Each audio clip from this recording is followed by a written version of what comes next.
hurricane, a tidal wave. Excellence, perfect, life looks brilliant. Give me more of this.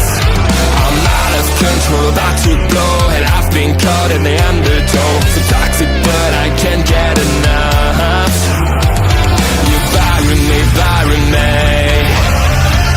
Yeah, you bury me, bury me. You've got me hypnotized. Push me out of myself. You've got me hypnotized. I can see, I can hear, going crazy, but the light has got me hypnotized. You've got me hypnotized. Can get you out of my hand again.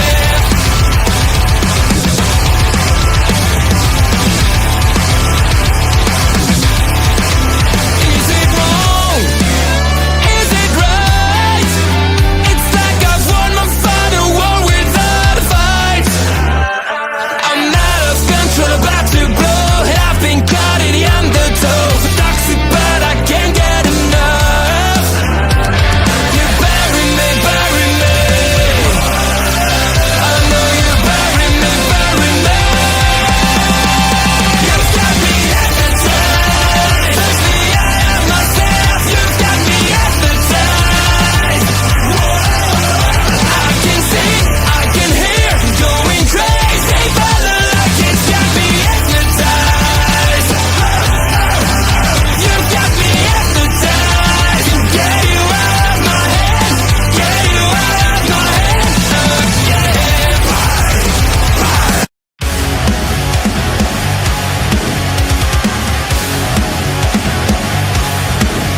Please note.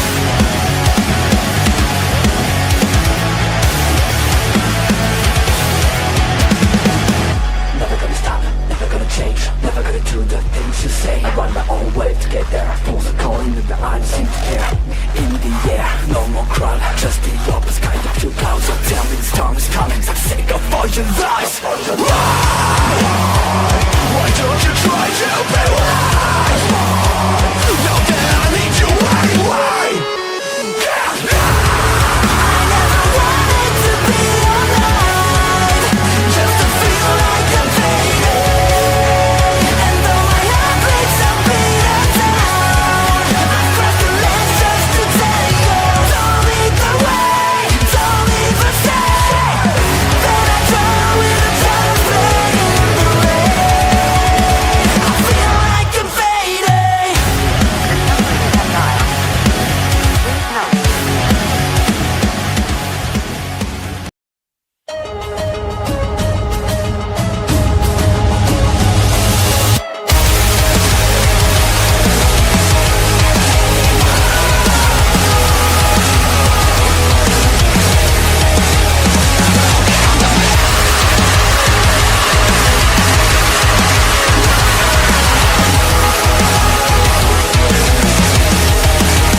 Who killed the plan that I made?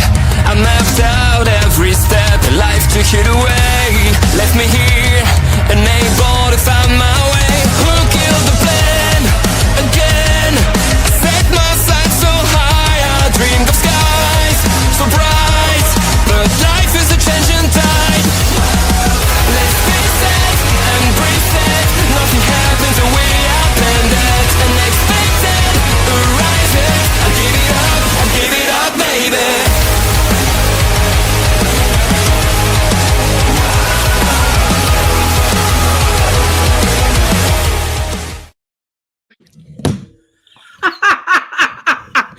Oh my goodness. Welcome to the Honor Ramble. My goodness, Mr. Boy. This is going to be a distraction tonight. It's episode 100 of the Tony Khan era. And she returns. Melball Collins returns for more. And we have a returning guest. Ring of Honor royalty over here. We have Sam is back. Hi, Oh thanks for having my me. Gosh, I am so happy that I'm talking this episode with you. feeling that I wasn't sure what to expect from this episode. I was expecting a little more, but that's what I get for that. I played myself a little bit, but I was like, episode 100 is coming back. I have got to talk to Collins about coming back because this is the perfect time for my return because 100 episodes of this. All right. Your eyes aren't tricking you. There is a dog in our midst. This is my sir, don't the cords. You're okay. Mr. Boy Guy. Mr. Boy Guy, Mr. Archer is making his Honor Ramble guest appearance. Is this what you needed, buddy? Okay. He just needs to be right there. No, this is not Miss Penny Lane. This is Mr. Archer. Archer Boy Guy, Luis. So cute. He is my little Napoleon boy. He is my little man who no one can touch me, no one can do anything. You know, the Chihuahua spirit. I know Right. that. I feel that. I feel that as a Chihuahua owner myself. I feel that. Why are they so I'm tipsy today. Auntie's Martini. Ooh. Okay, Sam, you've missed the fun. This account, Auntie's. So Auntie's Martini arrived because there was one particularly really difficult day, really difficult Ring of Honor episode. I can't even remember the day. But I had made a martini and I had just enough vermouth to make this really dirty. I got some blue cheese stuffed olives, like fancy shit. I'd made myself this martini. I go to grab the glass and it was like someone on The Sims just reset me and my hand just went like that and it just went and crashed to the ground. And normally those glasses normally those glasses don't break for me, but it just shattered everywhere. Of course it did. And it went everywhere. And it was like right before everything. It was right before Honor Ramble. So I remember it vividly. They It must not have liked that. Your martini glass must not have liked that episode either. It didn't want to talk about it. Oh no, Bobby! I bet I'm more tipsy than Auntie's Martini. LOL. I love Thursdays. Oh my goodness. Well, Sam, tell us. Tell us. Hey! Tonight we're drinking just Diet Coke tonight. So, but Sam, tell us where you've been. I know that you've been away because of illness, but you've been doing some cool stuff lately. Yeah, I have been. I was out for a bit. I was having some health things that I was dealing with, and that ended up having 2 surgeries in a 34-day period. And after the second surgery, I couldn't talk really. I couldn't do my own podcast for like 3 weeks. I had my lovely co-host Mel. She had some lovely honorary broads who came in to fill in for me, and then there were a couple weeks where we just didn't do a show at all, and so I think I missed like 6 weeks total, and so finally got to come back, which was nice. And so yeah, I've been doing that, just doing writing and things, and of course on these lovely AEW media calls with Mike on. I was about to say every media call that there is, I can always count on you to have the most accurate information, the least amount of spelling mistakes, and you actually like tag who is doing the things. I try to do the tagging. Sometimes Twitter does not cooperate, and it'll be, and I'm like, I know this person's at, and it'll be like nowhere near it. And I'm like, I don't have time for this. I'm trying to listen and talk. I mean, listen to what's happening and type at the same time and give credit.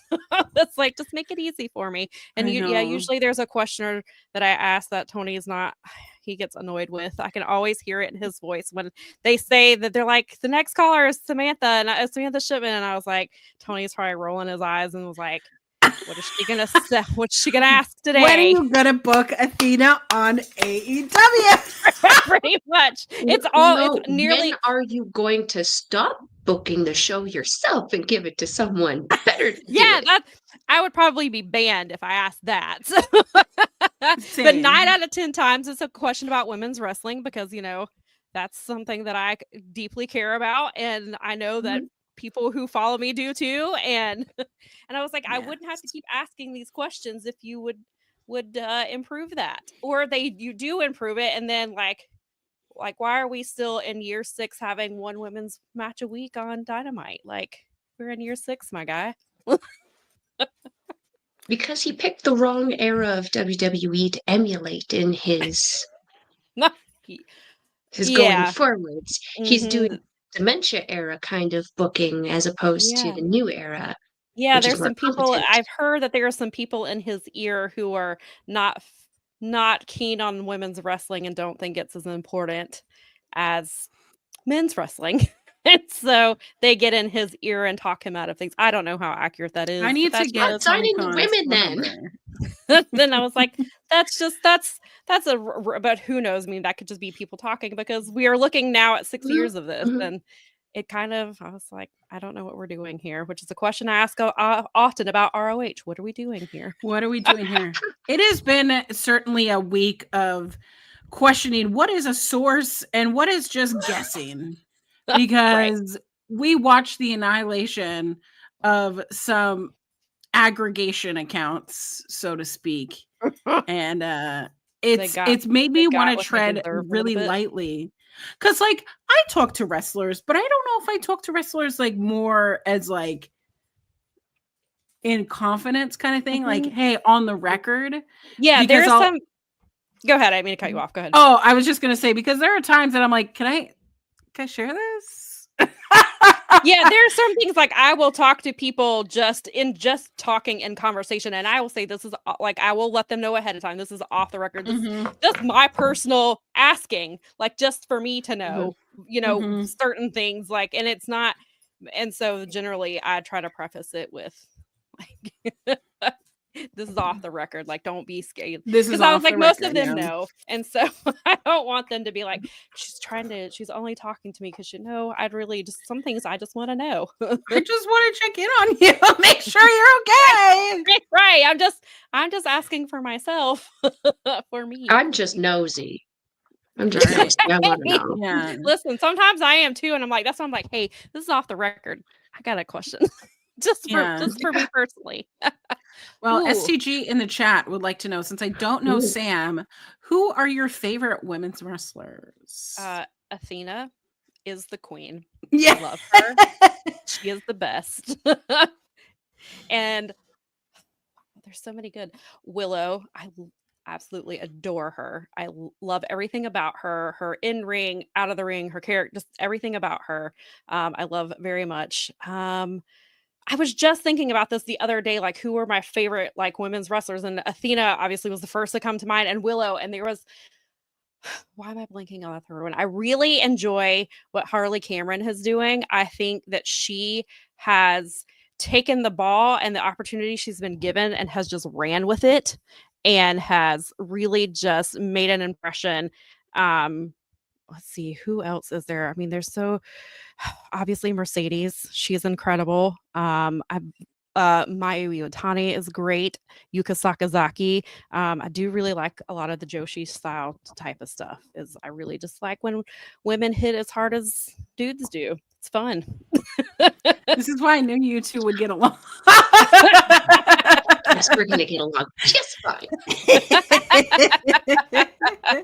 And of course, there's like Jordan Grace. She's incredible. Love Oh, her.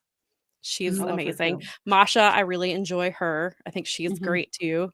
Not You wanna come so up? thrilled about some other people they have brought into that company. Oh my Oh, gosh, another guys. doggy.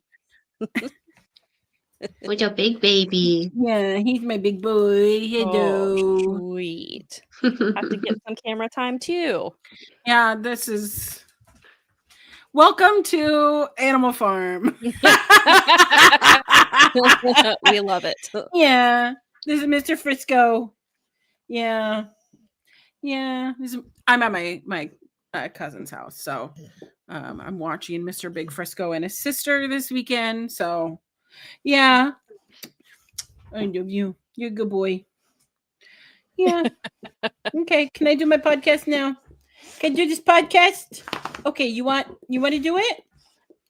Oh, they want to do the podcast. Okay. Well. Oh, I do love women's wrestling. Thank you for entertaining me so that I can show these dogs. You are welcome. I do it for the views. I do it for the content. That's all we do it for. Listen, I understand animals get likes and loves and comments, so I get it. Well, we are here to, yes, ramble, but also talk about this 100th episode of the Tony Khan era of Honor Club. And they started with a little cold open. I don't know what to say about this. Oh, we have Pepper. Another one. You get another one. He just had his birthday a couple of days ago. Oh, Happy my birthday. goodness. Big 3-year-old boy. Oh, so sweet. My dog is sleeping in the other room. So she's Oh my like, goodness. usually if she's in here, she hears me. She hears me Honor talking and doggo. she'll peace out. But she did, like a few weeks ago, she did end up staying in my room for the entire podcast. I couldn't believe it. Oh but my she's, gosh. yeah, she's hanging out and she's sleeping on the couch. I She's like, just oh my think God, you're watching wrestling again?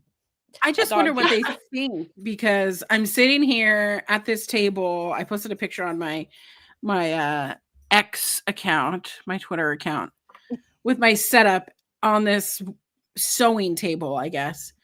I just want to know what they think, because I am talking, but I'm not talking to them. So I think my dog usually thinks I'm talking to him because when I'm watching wrestling, usually I'm having a full conversation with him. He actually really likes to watch the wrestling with me. Really big fan of Saya Kamitani. Yes, Miley Nice, is not bad Miley is taste. my dog. So this is my sister here in the chat who asked if I wanted her to yeet Miley into the room. Miley is our dog. Miley actually, I think she likes Tana. We were watching Tanahashi came out and had these like big like feathers or like some crazy Yeah. Tana jacket that he had on, and she could not take her eyes off him. And I was like, that's not a big bird, like that's a man in a jacket. yeah. That's not a And then one day I was Don't looking. you put it in your and mouth. Yes, and she was like intently watching Jonathan Gresham, and I tweeted a picture of her and I tagged Jonathan Gresham, and he responded with a picture of one of his dogs. And so They then we have, had like, a nice 5 little. dogs now? We had a nice little. This at the time I think I don't. This was a couple of years ago, so I can't remember if this is when they only had like maybe 2 or 3. It was before they got she got into, and definitely before she got into like doing the animal rescue type stuff. But I was like, so it was a nice little wholesome conversation. Oh yeah, that is right, Nikki. Miley does not like Rocky Romero, and she thinks it's the eye patch. She was not a fan of that. I actually had a cat who used to also watch wrestling, even though she was blind. I don't know how that worked, but she would always sit there and stare at the television. Oh, She Maybe she could still hated see like little movement or something. bubbles. sound. She was very attentive to like sound, but whenever Ken Kennedy would come out, she would actually get up and go over to the speaker and start swatting at the speaker. And whenever Triple H's music would come on, she would make sure she was watching very intently. Big fan of Oh, we all love Triple H.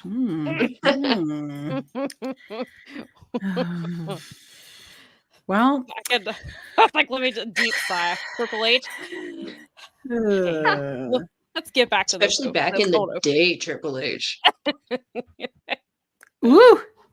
Well, this is not Triple H coded, but it's time to play the game, which is the former Ring of Honor, the former Ring of Honor World Champion Mark Briscoe did come in for this cold open, and he talked about his love for Ring of Honor. Offer congratulations to everyone in Ring of Honor for reaching 100 episodes, and it just made me miss him as champion. Did you guys think that this was an exciting way to start off the 100th episode? I think it's probably appropriate because I think so many people do associate ROH with Mark Briscoe, whether it's current ROH or past ROH. He is somebody that has deep ties with it. So I think it is smart to start off the episode with him and bring in a familiar face and to honor, just to show him a little bit of respect for what he's done for that company. And especially in this last time when he when he was champion. I know, but he was everywhere except Ring of Honor at times. This is true. Yeah, that is very true. Only Athena is allowed to. There's some kind of like magnetic force that forces Athena to stay. And it would have been kind of neat if it was like both of them. And I don't know how much of this episode was impacted because of the storms, right? With all of the travel plans canceled and such, but it's a good way to jump right into this episode. The first match is for the Ring of Honor World Television title match. We have Commander versus QT Marshall. I have a lot of thoughts about QT Marshall. None of them are good. Is it the tone in which his skin was sprayed? Because I mean, that definitely is up there for the reasons. Because he's like, if we're talking about Adam Cole always being yellow, this man. I mean, he was like triple H in the day orange. Yeah, he's like rotisserie chicken. It was rotisserie chicken. Even as slimy as a rotisserie chicken. That's because he was also hairless. It was like one of those Sphinx kitties. Just with panties on. Oh my God. I don't want to think about that. Now we are just talking about animal rights for everyone. No. Don't ask Samantha about QT. LOL. Yeah, well, she said don't ask, but I can tell you.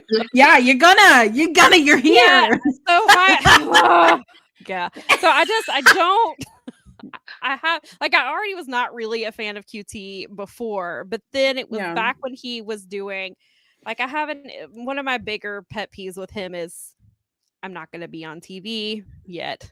I'm on Honor Club, which technically is not TV. We're still taking time away from talent. But my biggest issue with him was he was doing an interview a couple of years ago and he was asked about women's wrestling.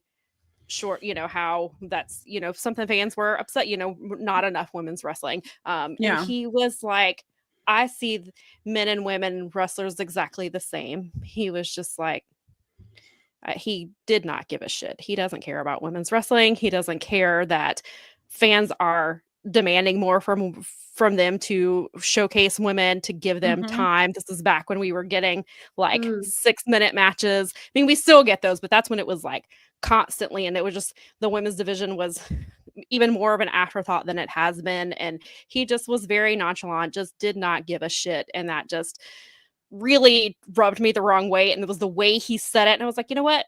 I just don't like this guy. and then they went and put him in the what was it? Why did I just blank on that stupid thing that he was doing? The thing that was supposed to be like TMZ, QTV. Yes. I hated QTV. Hated it. Hated everything about it. He was a big reason why. Then he leaves the company, comes back. I'm only going to be working in the back. Won't be on TV. Lies. And granted, it is Honor Club and it's not. And we're getting, and I get it. Like, I understand bringing in the Costco guys. And that's obviously reach out to different demographics, but you're bringing them in to bring in new fans, but then you're having them wrestle QT Marshall. Like, of all people, like, you think QT is going to make these fans stay? What are we? Yeah. And I know it's on the buy-in, like, I get it, but it's not for me.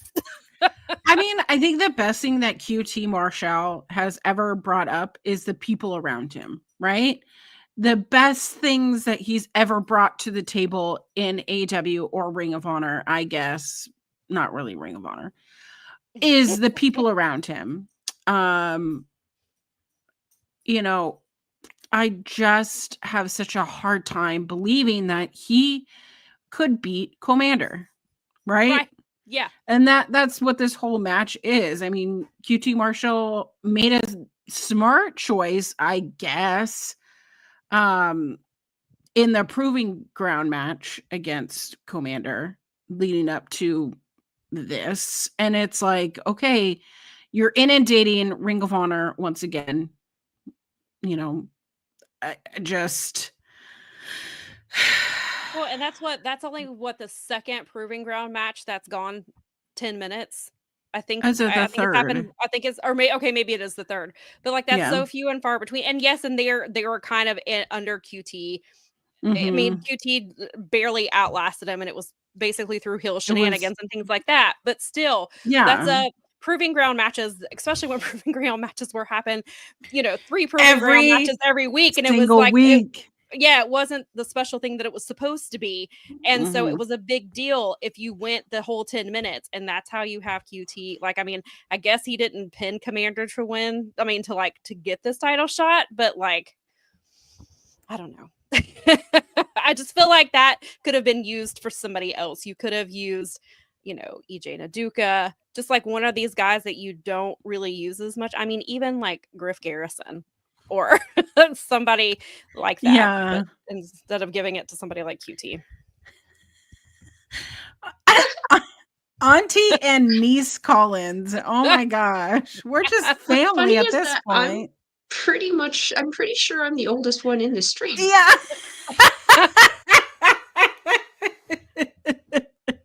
Listen, it could be like Eddie and Chavo. Yeah. There we go. Yeah. We're cousins. That's it. Yeah.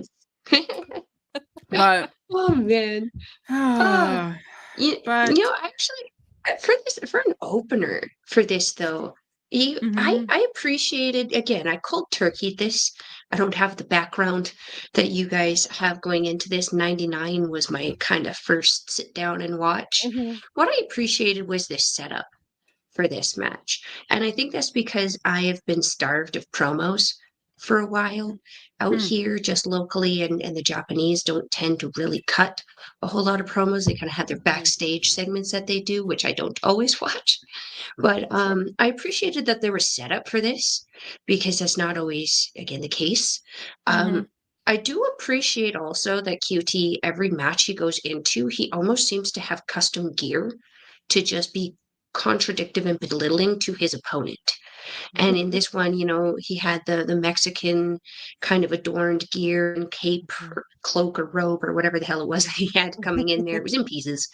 But like I liked how he does that and how he likes to have his little antagonizing attitude. There was a couple of really fun things that I wrote down in here where like Commander at one point was in the Tree of Woe, but to Mhm. avoid he was able to kind of sit up and avoid QT and send him into the post and then follow it up with a moonsault. Looked really, really cool. Um, there was what I thought was a Yushigoroshi into a flatliner by QT on Commander, which I thought was really freaking cool because I was like, I know that move. Around around the world, Facebuster by Commander was freaking cool. And there was one point where QT caught a springboard Rana that I think that Commander was going for and turned it into a really neat, crisp looking sunset flip. I love that they call them Mexican destroyers and not Yes. Canadian destroyers. That's the one thing that I was very happy. I Yeah. love destroyers. I know that some Yeah. people feel they're overrated, but I love them, and so I was very happy that I at least got that. Yeah. Yeah. At first, like when I first heard the first Mexican destroyer, I was like, I'm pretty sure that was a Canadian destroyer. And I was like, I actually appreciate that because he's Mexican. It makes sense. Mhm. Yeah. I actually I felt that this match was really short and that a lot of stuff a lot of moves, a lot of sequences were all kind of jam-packed into the small amount of time. But Mhm. I did appreciate that there was still a story happening within the match, because I find that little stories, even if they're just slight or made within the match itself and no setup, it helps me stay interested and invested in the match, and so it doesn't just feel like a wrestle thing, like some kind Right. of sparring competition. So I appreciated how they both kind of did that throughout, especially including the hype man at one point getting rock sock and popped in the Oh gut yes, there. Alex Abrahantes. He's Yeah, yeah, good. that was a fun little spot, and I do like again how it kind of helped the story kind of continue. Yeah, I don't really have much to say about this match that I wouldn't have already known is going to happen. Commander is going to Commander, and Mhm. QT Marshall is going to do a really good job of walking through this match. I really did like the Canadian Mexican Destroyer. I also really love how QT Marshall, how he sells even just like a forearm. Like Mhm, he knows how to work a match, and I'll give him that.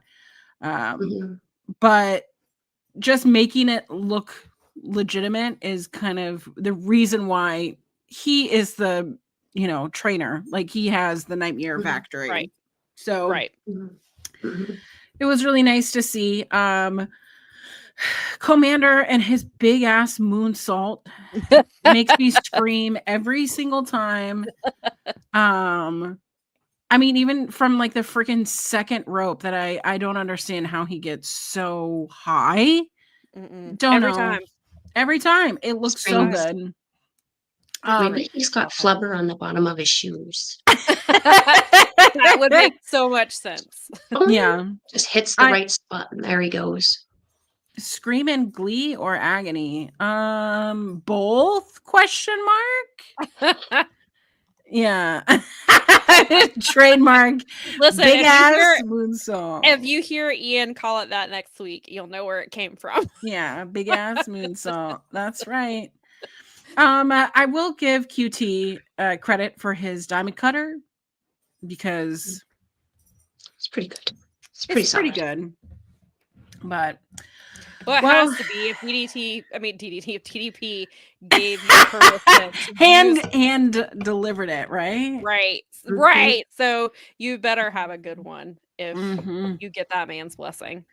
But Mhm. yep. So the match ended with Commander hitting a Mexican Destroyer, followed by another running moonsault to get that 1-2-3 and retain the Ring of Honor television title. On to the next, because after the match, we had Lee Johnson, running down, sauntering, I don't know, Yeah, down. sauntering is he sauntered out there. It was not a haste. Meandering.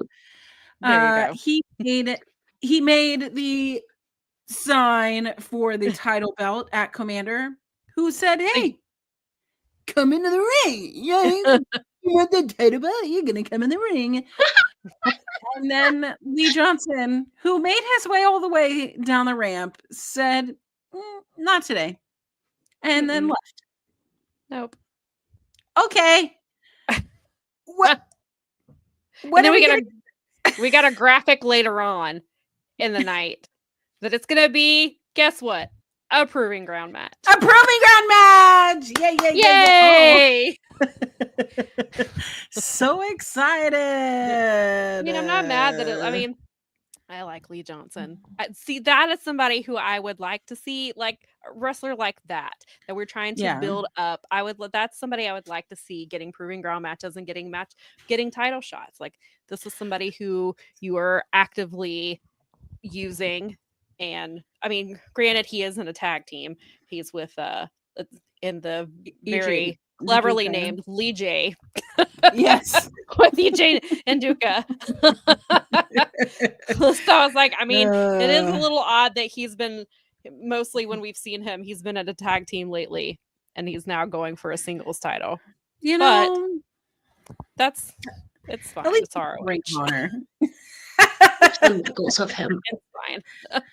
Oh my goodness. Well, we jump right into a women's match of Marty Bell returning to Yay! Ring of Honor, which I was thinking about Astrid, and she's not in the chat either. Of course. But Marty Bell versus Layla Gray. What did y'all think of this match?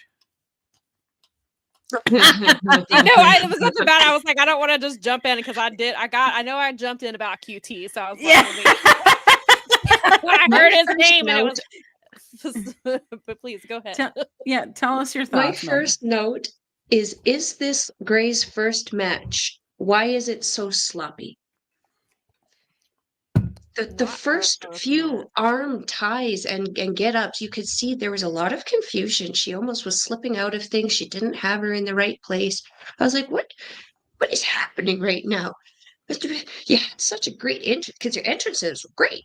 Entrance was great. She was confident. She came out. The gear looks phenomenal on both of these women. They both looked great. And the last time I saw Marty Bell was when we were doing our women's classic wrestling review when she was in the Mae Young Classic. So I was like, oh, I have high expectations. It's been a hot minute since then, which means she's got to be even better than she was then. And she absolutely was. She carried. She's definitely the veteran here because Marty has been at it for a while, and you could tell Marty was the veteran here. It showed. There was like some kind of neck breaker that Gray did. I wrote down a 360 neck breaker. I wasn't quite sure what it was that she did, but it looked really cool by Gray. But then that was kind of where it just stopped being great for her until the end. I felt that Belle kind of dominated, especially even with like interaction with the crowd. The crowd's yelling, "You suck" at her. She's yelling, "You suck" back. It was sassy. It was great. There was a jawbreaker that Gray did to escape a rear naked choke that looked pretty solid, and this is where she actually started to come back in the match. There was a running knee in the corner by Gray that was not great, but it was there. It was there. She is. She's been summoned. Say her name and she appears. I believe in the Astrid. The last note I had here was there was a really cool dragon sleeper. I did like the transition that Gray did into the dragon sleeper and the tap out, but I didn't understand why Gray won this match. It was very, very obvious throughout this that. I'm sitting here going, she's clearly favored in this, but was clearly not ready for this opportunity. And it's like, I think that you're with Leah Rush, right? Like that flight. Yes, thing? top flight. Yeah. Yep. Yes. And she's got the flight attendant-esque gear. Yeah, I like it. I like her love gear. the look. Yeah, she but has a great man, look, but she girl, definitely needs could some we more. start emulating the crew you're with a little bit more, please, before we're getting opportunities like this?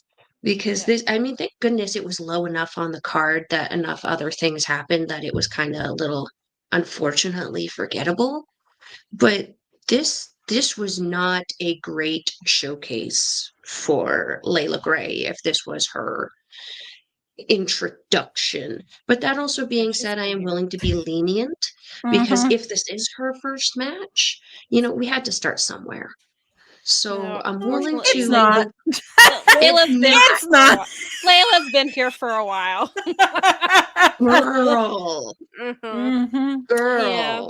Astrid, I mentioned you, by the way, because Marty Bell is in this match. And I said, oh, she's the star of this match. She is a star. Yeah, Marty is, I would agree. Marty is definitely, you could tell she's the veteran here. And she's had a few matches in ROH here. I feel like they just used her, like they brought her in fairly recently, like a couple months ago, maybe. And so I feel like they brought her in, and she's somebody that would be a great addition to the roster if they were doing anything with the women. But Layla she's been around for a couple years now. She's been around for a couple of years because she used to be in the baddies when Jade Cargill was still in AEW. They were the baddies. It was Jade Cargill, Layla Gray, and Red Velvet were the faction on TV. And then Stokely Hathaway was their manager. And it could have been really great, but they didn't give them time.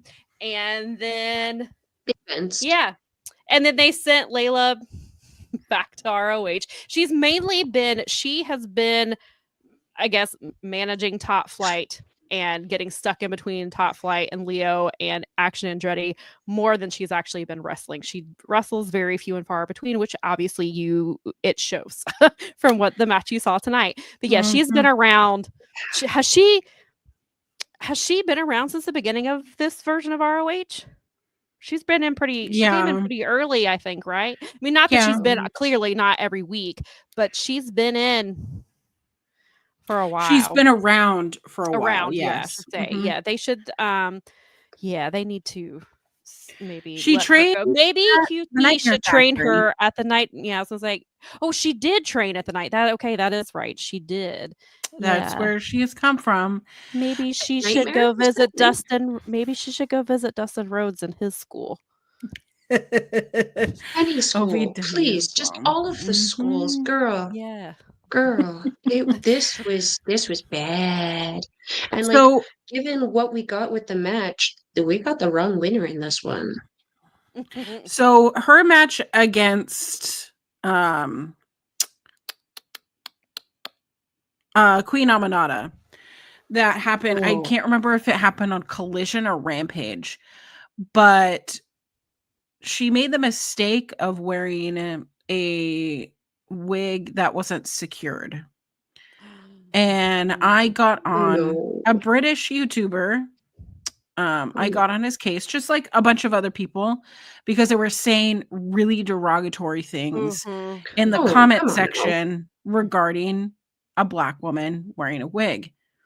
And he didn't say anything in particular. He just said, oh, get that, girl's weave out. And it's like, hey, just so you know, a bunch of, people are telling you that it's not a weave, it's a wig. And it's really important to, Black women about their hair.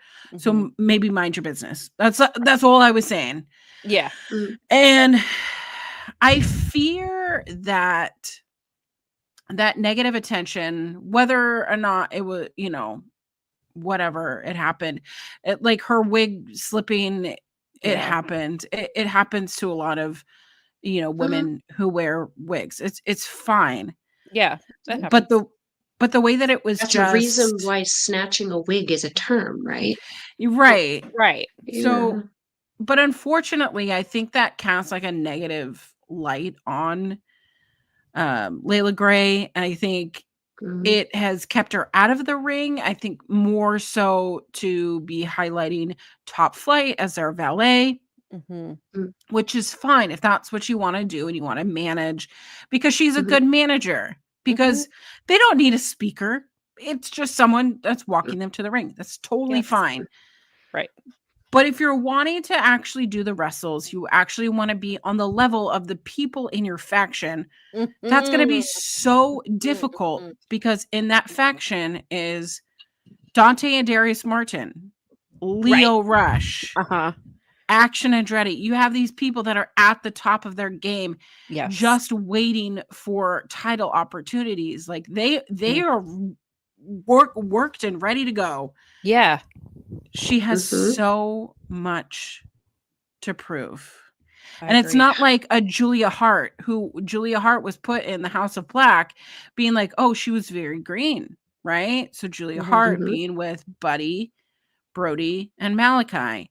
And she has stepped into her own. I think that she's a top caliber athlete. To me, she is the leader of House of Black. Now she's whatever it's going to be now. I was like, and I think it was Brody said in that promo last night that there are no leaders, and I was like, no, Julia's still your leader. No, Julia's your leader. It's Julia. But if you're 100%, if you're wanting to emulate Layla Gray in this tone, in this light, we have to get more reps in. And the only way to get more reps in is to work through this kind of wrestling where things are clunky. Because when I see, for example, like wrist locks and, locking up, it just basic things, it seemed so sloppy. It was like she had not been doing the fundamentals. And Marty Bell can wrestle a paper bag, and this felt like a wet paper bag. This felt like crap in a paper bag lit on fire that she's trying to wrestle and not stamp out, because we all know what happens with that. And I definitely agree. Marty Bell out wrestled her, but it is so difficult when you are a veteran of the game going, okay, you at least know the fundamentals. But then when you're sloppy, Yeah. exactly that, STG. Yeah. If you can't even do the fundamentals correctly, what makes you think I'm going to do anything outside of that? Right. Yeah. And Which made the segment later in the show piss me off a right. lot. I was just about to say. And then I was like, wait a minute. In her segment towards the end of the show, didn't she said she was coming for Red Velvet's TV? In I what scared my world? dog. I was yelling at my computer. I was like, what? Where? How did you earn that? You barely survived that. Was she in the? I can't remember. She wasn't in the tournament, was she? When they went to crown the inaugural ROH Women's think TV so. Champion, she was I not don't in that know. tournament, right? I don't. No. Yeah, I didn't think so. That's kind of telling. Yeah. They didn't put her in there. Yeah, I don't think. I don't. I want to say that she was not. I'm trying to remember. Is Kira Hogan, Diamante, Billy Starks, Robin Renegade, Mercedes Martinez, Trisha Dora, Viva Van, Abaddon, Rachel Ellering, Layla Hirsch, Sandra Moon, Red Velvet, J-Rod, Queen Aminata, Sussy Love, and Taya Valkyrie. Yeah, they had a really solid group that went in that tournament. And Layla was definitely, I didn't think she was in that tournament. But yeah, now she's getting, I guess, because she was in the baddies, she's with her for 2 seconds. She was, but that's the thing. It's like, even in the baddies storyline, she was like the one constantly berated by Jade, the one constantly being, thrown into, basically being thrown on, shit on. Like, nobody took her seriously. And it's like, you've not elevated yourself enough. And that was what, 2 years ago? 3 years ago? Yeah. And then you see Red Velvet is the current women's TV champion. And where those two have progressed, like how their stories have gone, and they're completely different places. And yet Layla, I guess, is getting a title shot or a proving ground match or something. For what reason? Especially when you have all these other women that you could be utilizing, which, I mean, I know that's my argument for AEW as well. But it's a problem on AEW. It's a problem in ROH. It's according to her, she just wants it because she wants it. And it's like, girl, sure, I guess everybody wants the queen a title. of Italy, sitting there with my Italian stallion, feeding me prosecco from a fountain and eating prosciutto and pizza every day. Just because I want it doesn't mean I'm gonna get it. Just like bippity boppity boop. You gotta fucking work hard, girl. Manifest that shit. Frick. Yeah, that's fair. Well, if we go on any longer, I feel like I will die. So we don't want that. We get a match that I actually kind of liked. And I was gonna wear my Outrunner shirt. It's the Outrunners. They're back, and they are facing Rosario Grillo and Jean Cruz. And I want to point this out. I'm sure Nyla Rose knows about this. John Cruz got a match on ROH 100, but Serpentico did not. Oh my god! Nyla probably had something to do with that. Now you know. He's like, listen, I used to be down in there in ROH for 5 minutes. Make sure that on this big 100th episode that Serpentico does not wrestle, and please give that spot to John Cruz. Wait.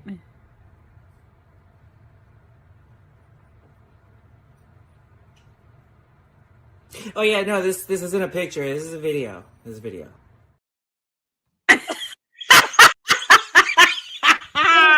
Exactly. That is exactly what she said to Serpentico, since he did not make ROH 100. John Cruz did. I love it. I'm so happy much. that you've provided me the second name of the person because I looked away, and of course their production sucks at giving me their names. So I who were these people? I literally had White Meat 1 and White Meat 2 until I got Cruz's name, and then it was White Meat Cruz and White Meat B. Like, So, didn't know who they were. And commentary really did fail me on this one because as great as the crowd was for this one, they were so into it. Mhm. I could barely hear them. So Mm. even if they were giving me the name, I think they did couldn't hear they it. did say it. It was just really, and they popped up the names very quickly and then pulled it right back down. Yeah. Like it's like when you're I'm in like, here and you you blink pop and up you a missed comment it. real quick and pop it right back out. That's exactly what they did with Yeah. their names. But Mhm. John Cruz Like, has painted been lanes on with one single flash. John Cruz has been on quite a few episodes of ROH, as has Serpentico. And We want yes. prosecco and pizza. I mean, who doesn't? Prosciutto and Yes, pizza, yum yum. Serpentico is not a fan of the Russian leg sweeps. It's his least Yeah. favorite move. He has Mhm. been very vocal about how he hates that move. Mhm. So, But it's really yes, easy John to Cruz work couldn't into have done certain that. things. Yes, Oh my but yeah, John goodness. Cruz has been around for a lot of ROH. He's Serpentico, by the way. He's also He is Serpentico. Ben Dejo. Yes, Oh, he was when he used to. So for my former local Ben promotion, Dejo? yes, the Los Bandejos they were attacking here from my local promotion back when I first started going, like 12 years ago. And he, yes, it used to be Los Bandejos were tag titles, In the tag Andes. champions for a while. They wrestled down in Fest Wrestling in Florida. And so, yes, and then, so a few times he has wrestled in ROH as Bendejo, because I think Tony is aware of who that is. I mean, of that character, and so he's been on there once or twice as Bendejo. But yes, My God. it's great. I love John Tony. Cruz. John Cruz is / Serpentico is somebody that you can put in for whatever you need him to do, and he will do it. He trains. I think he does some training too. He does Spanish commentary when they need him. Like he's a utility person that does a lot. And she was actually training with Kenny Omega before Kenny came back, because I saw a picture of Kenny. He was training with some people, and John Cruz was one of the people that was training with him. And so he's like one of those guys that like your favorite wrestlers like want to work with him too, because they know he knows what he's doing and will be safe in the ring and is not going to harm you and things like that. He's one of those guys. Yes. And then Grillo, that I always think of when they use him, is back when BTE was still a thing, and they had the Young Bucks were doing this thing for a period of time where they didn't want to do like they didn't want to wrestle matches, and they wouldn't want to sign autographs, so they had decoy Young Bucks, and Grillo was one of them. And then he ended up breaking his leg, and it was an ROH match, right? I think. Yeah, it was an Broke ROH his leg. And so then they would do this little update. There would be like, remember how when Randy Orton got injured, like way back early in his career, and they used to do the RNN updates about him. They were doing him with Grillo, and it was like the GNN or something like that. And and he would be like, "This week I'm at," and he would have like an outline of a young buck doing doing their little pose, and it would be colored in, and he was like, "This week I'm 37%." And then, like a few weeks later, and it was that's what I always think. So now, like every time I see him, that's what I think of, because I think he works backstage for AEW, right? Doesn't he? Yes. Okay, yeah. He's That's what I very well loved and respected backstage as that's well. what I thought, yeah. hmm He And so I does think this was just a great nice stuff. little, Yeah. like, like, just thanking them for everything they've done for AEW/ROH in the last 100 episodes. So they just put him in there with the Yeah, Outrunners. put him in there. Yeah, with the Outrunners. Who the Outrunners are so over with the fans. You can't get enough So of much them. fun. They're selling their merch like hotcakes. It's really awesome to see. Really awesome to kind of see They're so vascular. the grown tag team, which I didn't realize that one of them is from my neck of the woods. So I didn't realize that they trained over here at the Buddy Wayne Academy. So Oh, very nice. I did not know that. crazy stuff. But yes, we did get some, here's the thing, the way that this match was set up was fun. Like this is just we just had a shitter of a match. So why don't we just have some fun?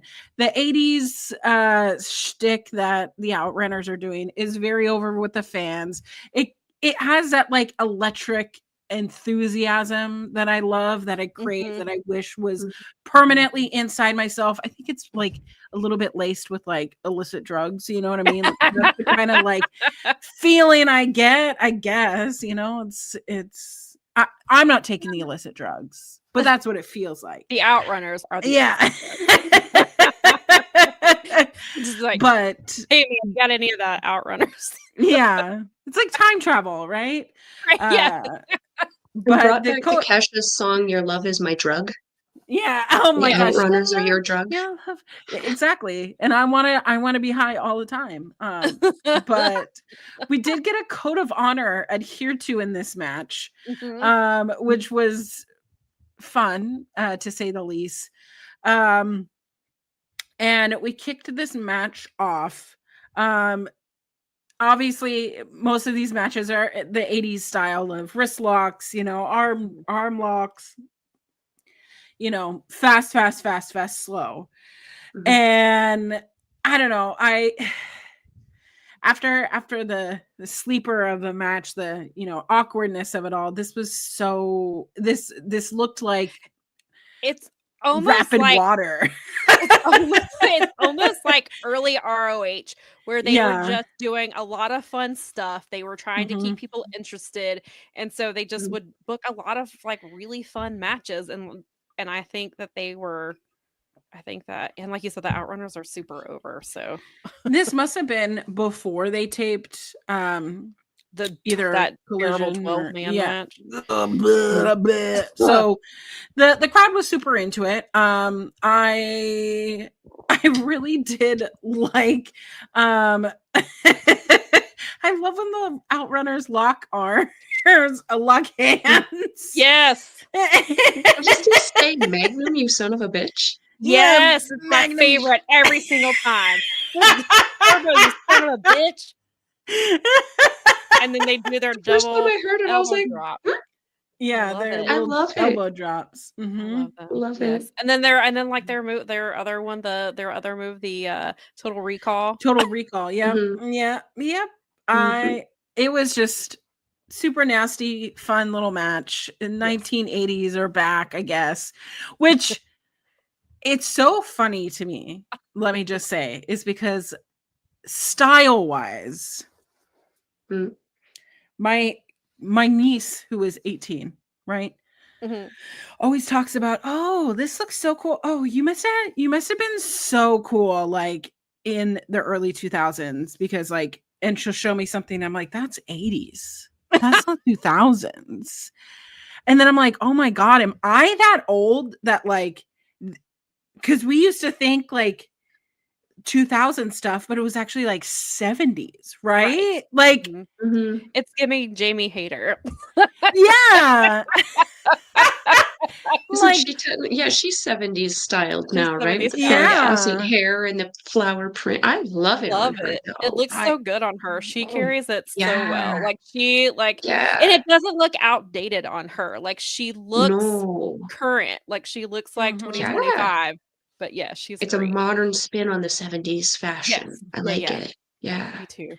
I think that that's something that my husband and I were talking about is that it doesn't feel like she's wearing a costume when she's doing it Mm, because I think that so many people Mm, can wear the 70s costumes or the 80s costumes and mhm, just like, okay, you're not this is not authentic to who you are. mhm, But with Jamie, mhm, it just feels like it's just an extension of herself. mhm, Where mhm, like I know that before she was out with injury, she still had those jackets, right, with the mhm. poofy, like, Yeah, fuzzy mhm, stuff mhm. on them, which I right. just feel like this is just like, "Oh, I really like that. Let's elevate it with funky prints, change hair, like, change gear style," like Mhm, but it all fits, whereas, Mhm, like, the mhm. '80s, we could do this forever, I'm right. sure.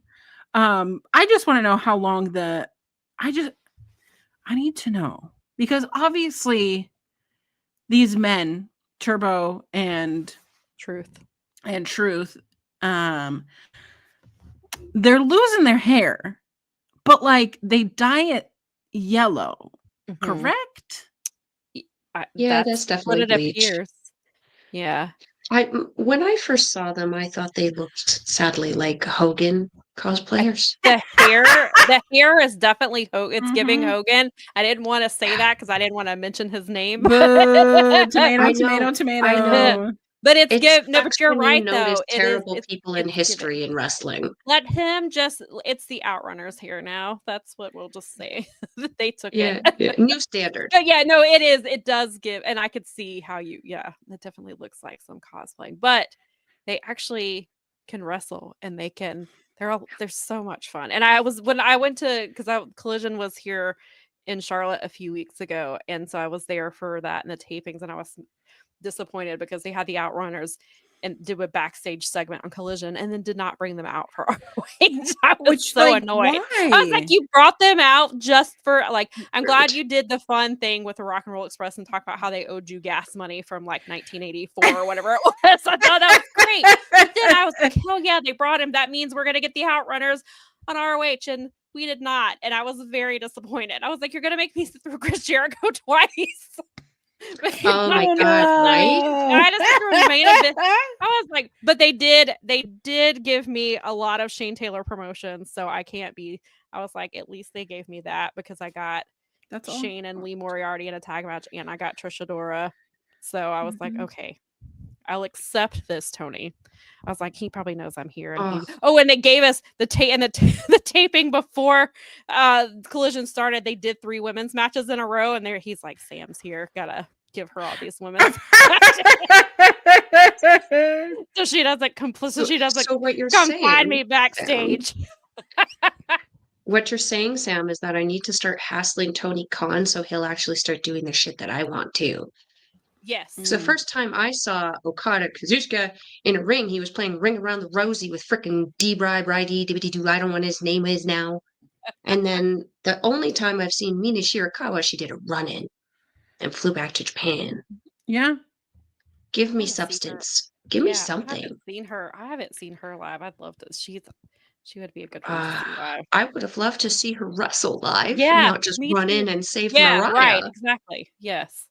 But Yes. So just what do harass I her know? maybe. I'm just a fan. Yeah, that's what I'm just a girl. What do I know? Oh, I just know what do about what do I Jamie know Hayter's about talent. wrestling? Yeah. Right. I've only been watching it 30 years. No big Right. deal.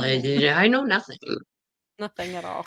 Oh, it's like those guys that come up to you and they're like, "You like wrestling? Name the Royal Rumble winner of 1988. Tell me right now." And it's like, Do you know? it's called eat your ass. Eat your own ass.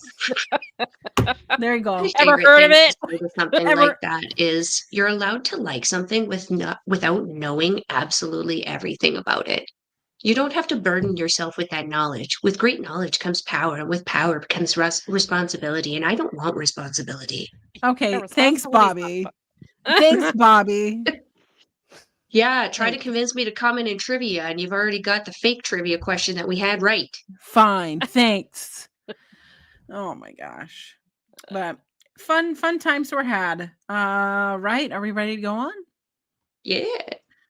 All right. Next up is the Ring of Honor Women's World Champion, Athena, joining us in a taped promo from Japan. Oh God, Listen, it was if so she good. stayed in Japan forever, I would be mad, but also not. I wouldn't. Like, I just wouldn't. want That's her my to usual have. shit. I want that. Yeah. She's been having the time of her life. She's waited 17 years for this. Let her.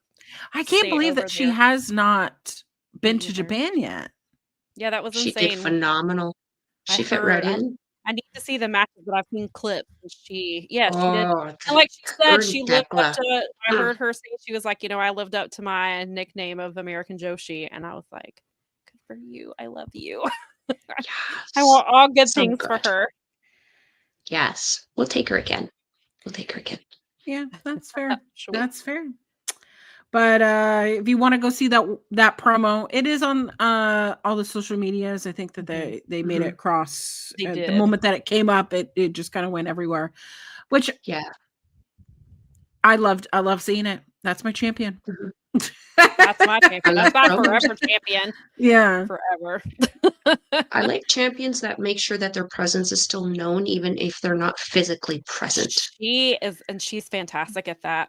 And it's not hard. It's not hard. It isn't.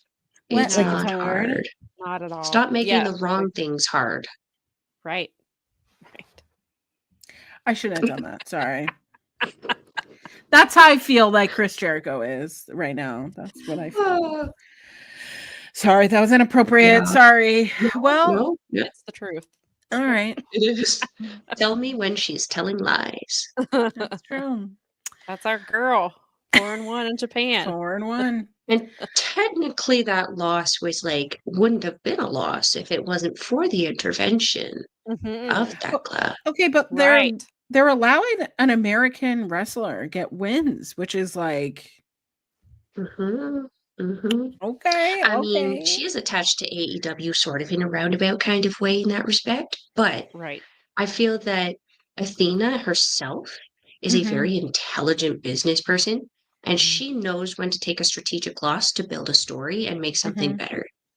So I feel like in regards to her stuff, she also has a big enough voice that if someone said, "Listen to me, this is what I want to do," they would maybe say, "Okay, let's talk about that." That's fair. Well, we go into another long-haired beast. We have the Beast Mortos. My tribal chief. My tribal chief. I acknowledge you, tribal chief. My tribal chief.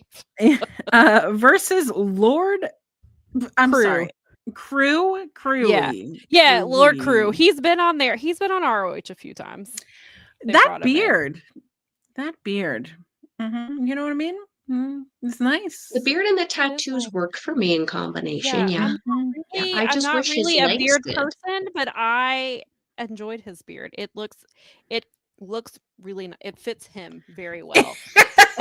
It's taken care of in a way that it doesn't Yeah. look like there's a dead animal in it. Right. Oh. Yes. Looks like he takes pride in his beard.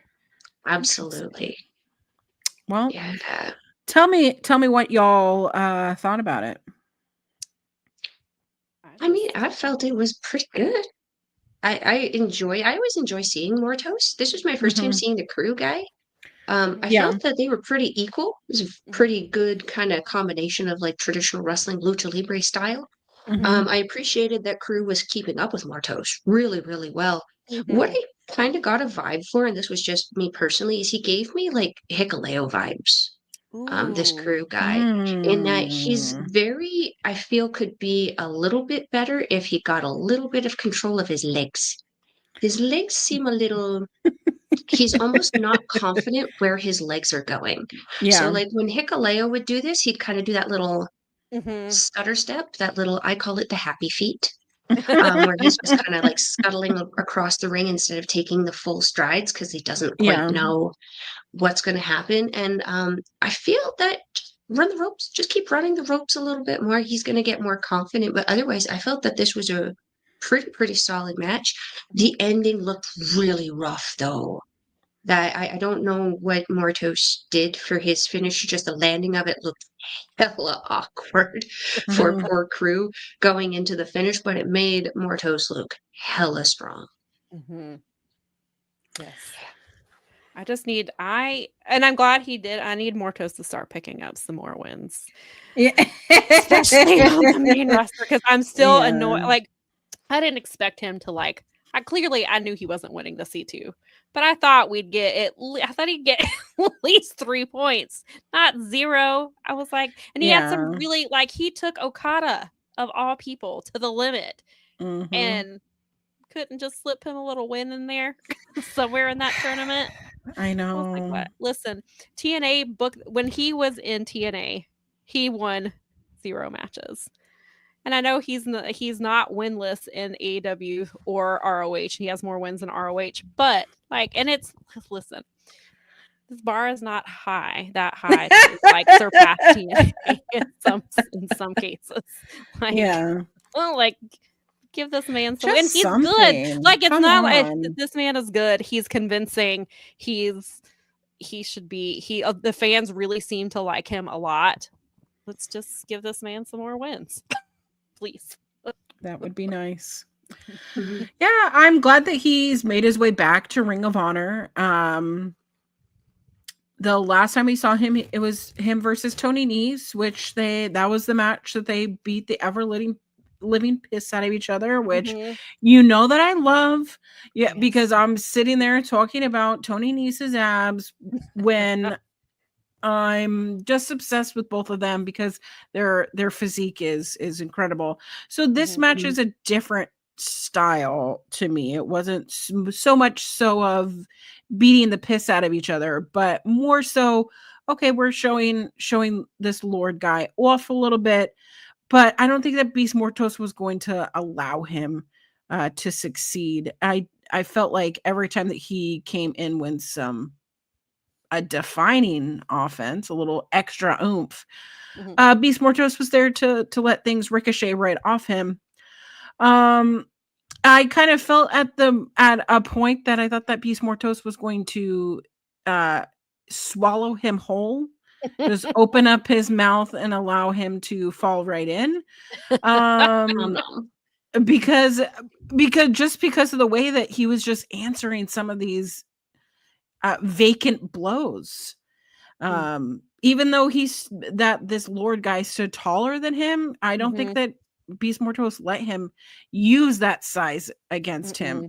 Mm-mm. Um, but he has the name Beast in his ring name for a reason. Mhm. But yeah, he got pretty flattened with those kicks and arm drags. What do you? I mean, Yeah, he did. right The into. shoulder blocks just boom, Yeah, I think ricocheted that him would. almost back up into a standing. Yeah, I think that would just completely disassemble me. You know, but IKEA doesn't come with instructions. it does not. No Allen wrench. No Allen wrench Favorite. here. No batteries included. But this was definitely Beast Mortos getting his licks in, and I don't know. If we're gonna have Beast Mortos featured this way, give him a TV title opportunity.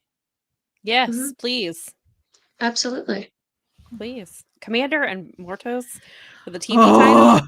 Oh, give it to me! Give it to me! That is a super card of honor match if I ever heard one. Oh, okay. We're building That up would to be super great. card in No, super card will be. April.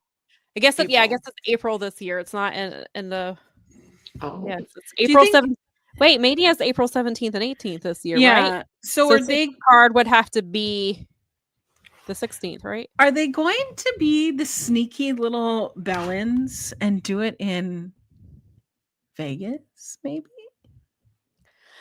Gonna leave Arlington for a little bit. Yeah. Wait, is that You know, it is the year of throwing hands with these wrestling promotions, I'm noticing, at least locally. So I wouldn't be surprised.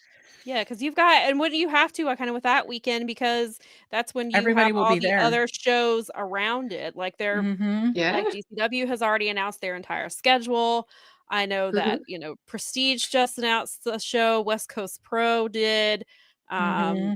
My local Mhm. promotion, one of my current local promotions, Ashe, is making their Vegas debut. They're very excited for Oh. them. They are gonna be they're releasing more details soon. They may have I didn't get the booking. Ooh. So I'm so excited for them. But yes, I'm looking at this here. So yeah, the April 17th is a Thursday. So I guess so was Mania that on the 20th then? Wait, is it Saturday that and late in Sunday. April? Is that right? Yeah, it is that late in April. It is not usually that late in April. And here's the thing Oh, wait a that minute. Go ahead. that WWE has been doing is that because AEW has been trying to advertise these shows, they've been doing this silly little things like they're going to do for All In, where they Yep. go, you know what? We're going to run the same market and just do a live show. They're So it doing gets- double. They're doing double and or the month before Double or Nothing. Which is typically in Vegas. They're Mhm. running like a month before. Yes. Stinky. Mhm. Word on the street is that Double or Nothing is not going to be in Vegas. I've heard that. And it I've is because it's heard. historically been in Vegas. Hence the That- name Double or Nothing. which I heard from a birdie that we should be looking at Atlantic City, New Jersey, Interesting. Very to interesting. keep the So it's theme. April. Oh, that makes sense to keep the theme. Okay. Yeah, so Mania is the 19th and the 20th. So then I would assume Supercard would be the 18th. However, that is according to this calendar, that's Easter weekend. The 20th is Easter. WrestleMania is running on Easter. That's why I was like, wait a minute, let me go check these dates. I was gonna say Oh. that seemed very late. I was like, isn't something It else is supposed to be late. happening at that time? Yeah, I that will. is late. I will not be watching Hmm. because I will be working con that weekend. So I will be watching probably because I will probably be helping with live coverage for Wrestling I'll Inc. probably be hosting Yeah. a watch along. I will probably be doing that. Yeah, so that's interesting. So Supercard could be okay. Hmm. Well, that's something to look forward to if we book this in our head. Tony Khan, we've booked. Listen, we've got you covered for Yeah. your TV title match at Supercard of Honor. We would like Commander Yeah. versus the Beast Mortos, please, and thank you. Exactly. Oh well, give it to me. Yeah, that's what we were talking about, right? Now we're talking about things. Oh, listen, Um, there's a comment over here that said that Supercard is not going to be Mania weekend. That's interesting because they typically do run that. They usually run the Yeah, Friday they typically before. run. Interesting. Listen, Scoop Smiggy has been retired, so I feel like Scoops McGee is like Red Jenny in the Dragon Age series. The conglomeration of people working for the people to build up the people. That's funny. Well, it's at this point of the show we go into a classic match, a Ring of Honor classic match. There was no segue there. I'm sorry. I have failed you. There was not. Sorry. Speaking of things, Not in the show either. it was just kind of like, hey, guys, remember that Christopher Daniels? Remember that he retired? Well, this is a match when he was tag teaming with Matt Sydal versus is it? So they say Shima. Yeah, but it's Yeah. it's Is it Sema or Shima? I hear it pronounced both ways. Both ways. Yeah, it depends on the commentator, and I've learned that commentators are not particularly reliable in that. As I'm Yes. watching Noah, I'm like, there's one guy, his name is Amaska. The Japanese announcer announces it as Amaska, but the one commentary guy says it as Amaska, but then the other guy says Amasuka. Amasuka. Yeah, and I'm like, I'm pretty sure the U is silent, hence why it would be Amaska, hence like Asuka. because it's Mm. literally Yeah. just the same thing with a couple Right. extra letters. Right, Right. right. So yeah, I don't know. I've heard it pronounced Seema mostly, and that I'm was trying to remember. from my listening of Kevin.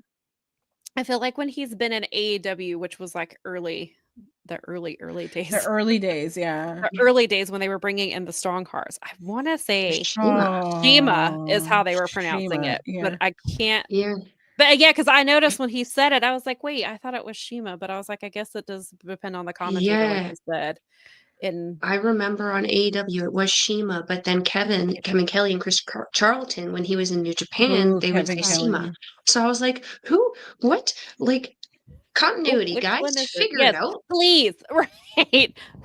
Please help the American fans. We're trying to make sure we say this correctly. We're not Yeah. trying to be disrespectful. Please help us. Come How I on. solve this is just going to Google Translate and putting it in and pushing the audio Oh, thing. It yes. should solve Right. it for you. But I'm like, it doesn't make it any better. Yeah, exactly. No. Uh, It was well, interesting that they went. I mean, I get going with a Christopher Daniels match, but it was interesting that last week on episode 99, we got a match from the first ROH episode. We got Yeah. the match with Slim J and who was it? Even I'm forgetting it. Arya Davari was out there, but that's not who he wrestled. He wrestled Hold on, I'll pull up my notes. why am I blanking? Mark Briscoe. That Yeah, is right. Mark Okay. Briscoe, Yes, yeah. yes. Because that's when okay, right. That is right. Yeah. So like thank you. why I assume tonight we would have like another match from the first episode. Not I mean, I get do it. I know Christopher Daniels just retired, like so I get it, but also like But this is come on. like it was a tag title match. So it was like nearly half an hour long. And I was like, this is time you could have been dedicating to your current ROH stars. Like that would be They too did in the first half hour with the first 4 matches. Right. I was like, what are we doing here? Like, I get it. Like, it's Christopher Daniels, it's Matt Sydal, who I hope that he's cleared, right? Is he still recovering? Yeah, he's cleared. Put Matt Sydal back on TV, please. Actually, I think I know he had surgery and things. I thought that he had. I know he had. When was it? One of her. I don't think it was Helene. It was a different one, or maybe it was Helene. I know that his house got his flooding. Yeah, because he was issues. doing. So maybe that's why he's not been like. Maybe that's why they didn't use him because he's dealing with that type of stuff. But I was like excited to see baby Shingo Takagi. Where he could actually turn his head from left to right instead That was the first. As soon as I saw that majestic mullet, I was like, that is Shingo Takagi. I didn't even see the nameplate yet. I was like, that's Shingo. Am I about to see Shingo? Yes. Oh my god, I marked out at this match. It was I'm not funny gonna because lie. I was talking to my sister and I was like, you can still see that he's like obviously barrel chested, but how much smaller, like he was not hitting the weights as he is now because his chest now is so muscular and wide and like oh gosh, like baby Shingo was not working on the chest then. The traps now compared the to traps. this, yeah. His arms even the arms are so much smaller now, but he's still so fast and so agile and still so movable even now. It's crazy. Yeah, I think if you want to watch a tag match, it's a great match. I mean, it is in the Dragon Gate style of match. So if that's something that is interesting to the Ring of Honor fans, they should go back and watch it. This is from the Ring of Honor International Challenge back in December 22nd of 2006. Yeah, the year I graduated high school. So that was right before Matt Sydal became Evan Bourne. Yep. Right? Because he had the Evan Bourne haircut, and I noticed. Yeah, he did. Yeah, so I was like, I think he must have signed with WWE like not long after that Not match, maybe within right. because I feel like he debuted in like 2007, 2008, something like He that. debuted in That 2007 sounds for about right, yeah. WWE. Okay, Mhm. so yeah, that must have been like one of his last matches Yeah. in ROH Mhm. before because he looked very much like I was like, it's looking at Evan Bourne. Mhm. It's like It's a different Was. version of Matt Sydal for sure. yeah. That I don't think that it's not him, but it is him. But it's a great match. But unfortunately, this great match, that's a historic match, goes right into the aforementioned Layla Gray backstage promo where she said, "Hey, I'm really glad that I won earlier in the evening, and I think now it's time that I challenge Red Velvet." And I went, "Wait a minute, what the fuck? And what? What?" Yeah. I yelled at my computer at this point because I was like, "Where?" I thought I was having a stroke, to be honest. I I'm thought, not convinced I didn't. yeah. I feel She that. I feel definitely that. might have. But it's one of those things of coming in, what? Like, you thought you could do what? Like, are you what? In what Fine. reality, honey? Is Wow. what I said. In what reality? You didn't earn Yeah. that. You want to go big again. That was the first match I've seen of her, and I at that point was convinced that it was her first match based on Yeah. her performance professionally. I have seen a lot of first matches. To know that that wasn't a first match, that upsets me. That hurts my heart, Yeah.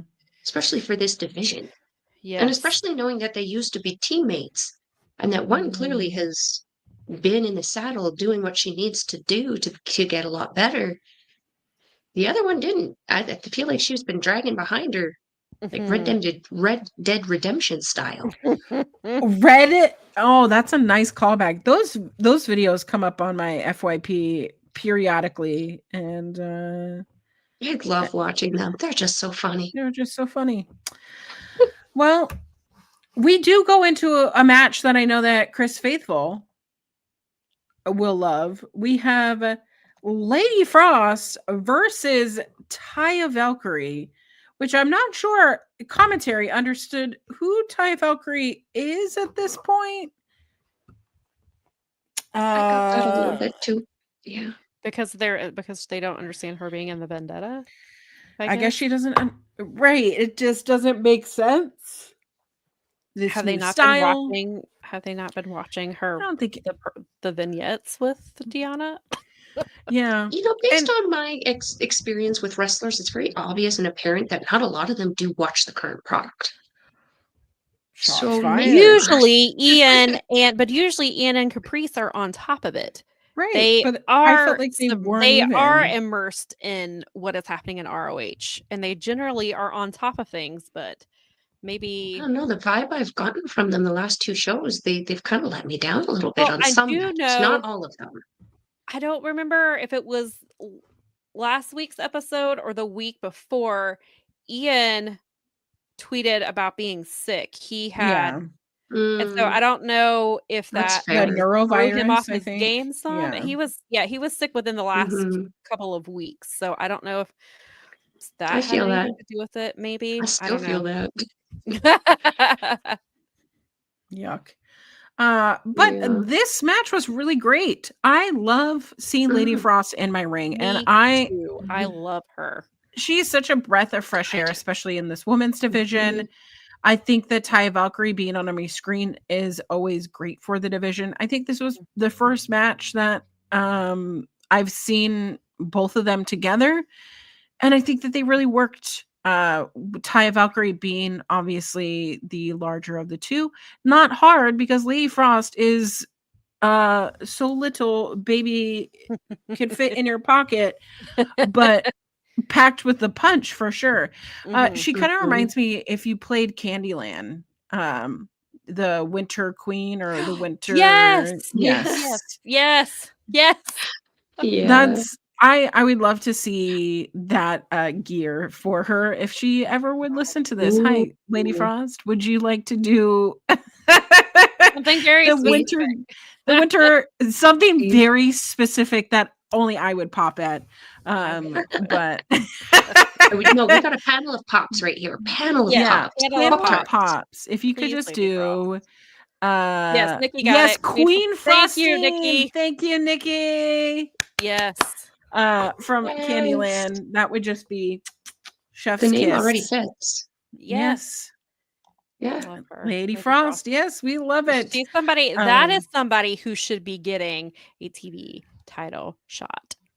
100%. That is somebody who 100%. could carry the TV title and would be an Either excellent One champion. of these women. Yes, either one of them. I Even have to- Deanna. yes, Deanna Yeah. too. mhm. Although I will say there was one point, did you guys see when Deanna was attacking Frost on the outside? I totally get it because like I fall flat-footed, but Yeah. like Deanna, I cackled a little bit when Deanna fell onto like, Frost. Yeah. It was a moment of like, oh, that's not really funny, but it is funny. So I loved her shoes, though. I have to say, Mhm. very Mhm. classic Trish Stratus-esque. I love the Mhm. style that is coming back with that, and that I can get those for a fairly affordable price. We Oh love man. Mm, But like I loved this match. This women's match made up for the thing earlier. yeah, it really did. No offense Ty- to Marty Bell. Taya Valkyrie basically being in control for a little bit Mhm. of this was really great to Mhm. see because I feel like Taya Valkyrie has been in the losing end of a lot of matches. She has been. Mhm. So everything that Lady Frost was sending her way, she had a response to it. The confidence, I feel like more and more she's talked about how she's had to rebuild her confidence, and it felt like it really did show through here. However, there was a point where Lady Frost did manage to get Taya Valkyrie into the corner, and she does her little rolly ball things. I don't know what they're Her, called. Oh, the gymnastics. cannonball. Her gymnastics Her things. I think they To called which it the snowball. Snowball on commentary. I think yes. I should be that paying sounds right. attention to things That like sounds that. right. I believe that I you are heard correct. cannonball snowball. And Well, I was like, I that think sounds this is like a brilliant. newer thing. I don't remember them calling like I feel like this I is don't a newer remember them thing they've calling been it calling. something like I don't that, remember them but- calling that the snowball. But like I feel like I'm this for is it. newer. I like it. I like the snowball. Yeah. I Yeah. like that.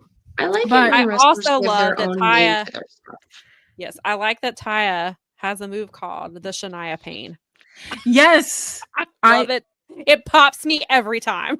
I love it. Well, I think her husband also has something that's Starship Pain. Yeah, Starship Pain. Yeah. So I love the Yeah, the continuity yeah or the parallelness, I guess. the parallel, yeah, whatever the nature is. But Love it. it was a really great match, really evenly keeled up until the end, where Taya did lock in that Shania Pain, and then Taya went for the win. And I don't We'd know. love to see it. Listen, I loved Princess Lolly. I feel like we should just play board games now. So can we Let's play do them that. online? Can we pl- Snowball fight. Somebody see if Candyland is available to play online, Yes. and I That will would pl- be I will play with incredible. you. I will play you once. I love it. Any other thoughts about the match? I mean, it was well worth your time if you have Yeah, it was a couple really minutes. solid. Mhm. It is a match that when ROH cares about their women, that you would like to that you would see. Like I feel like you said, it's nice to see Taya get that win when she Yeah. is typically on the losing end of things. And Deanna Mhm. kind of has been too. And they're trying to do this new thing with the vendetta, and they should be winning matches. Yeah. Mhm. So, but Especially Lady when you Frost, have two women who have been so dominant in professional wrestling for right? so long. Yes, Mhm. yeah, exactly, and I feel like they should be winning matches right and More. left, and they should be featured more often. Because they were doing these vignettes, and then they just kind of quit and they've not really focused on them as much, especially when Deanna just coming out of that feud with, she had a really great feud with Thunder Rosa, and they did some really cool things They that women have did. not been able to do in Mhm. AEW. They did a lot of firsts, which is really cool. So, and I know you can't feature you've got 4 hours of TV, technically 5 to 6 if you include ROH, but because Yeah. Rampage went away. Mm. And so, because John Moxley killed Rampage, he murdered it. Oh, do we have the same murdered- opinion on John Moxley? Because mine isn't very good. I love him. no. I love I love John Moxley him. so much. The He could story ruin is me. the Death Riders are not there. It started off so good, and It then did. turned into this. And I try to give it the benefit of the doubt because it is John Moxley, and I love him. And I agree. we will end up in a whole other conversation. Uh-huh. I was like, let me be Your careful question because I will asked. Go start. ahead. I will start going off on a tangent because I've been doing it Mhm. on my own podcast, and I was like, Mhm. we'll be here for another 45 minutes. I mean, if you've got the time, but Yeah. but still, yeah, I do love him. But the women, but Lady Frost is incredible too. Book her more often. Book her all the time. Amen. And I forgot to say, back when we were talking about women wrestlers we love, which I do love both of these women. Also, Trisha Dora. I love her. Yes. She's incredible. And she's somebody Yes, who she has is also phenomenal. put in the work. She went to the dojo, the New Japan dojo in LA, Mhm. and you can Mhm. tell like she was already good. And then she was like, you Yeah. know what? Let me Yeah. go be greater and go over here. And she's incredible. That's somebody else I would also give a TV title shot to. There's 4 women. Yep. We did Deanna, Taya, Lady Frost, and Trish. All could have title matches. I mean, even Rachel Ellering, who just wrestled. Oh. Yeah. Her Queen Aminata would be an incredible champion. I love Mhm. her. Agreed. She's incredible. It's disappointing to see that Ring of Honor has such a he's trying to bark at some company that just showed up. So I'm trying to wrangle the puppy. But it's so unfortunate that they have such a really incredibly talented and experienced locker room wrestling for Ring of Honor, Mhm. Mhm. and they're giving opportunities to the least experienced, incredible people in that locker room. It baffles me because I would assume, in my Mhm. infinite fandom, wisdom, whatever we're going to call it, that you would want the absolute best of your Mhm. locker room being the prominent Especially attention getters. when this is a newer title that has only had 2 Exactly. champions. You've had Billy, who had proving ground Was matches, and the phenomenal. first time she defended it, she lost it. Mhm. And then at least Red Velvet has been a fighting champion. But Mhm. To the and I'm caliber of looking. matches. I went to look at this match. They did announce, obviously, Red Velvet versus Layla Gray. Not even a proving ground match.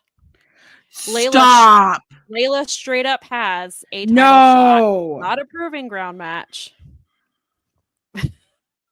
Says former teammates Why, clashed. though? Layla Gray gets her shot at the ROH Women's World TV title as she takes on the champion Red Velvet next week.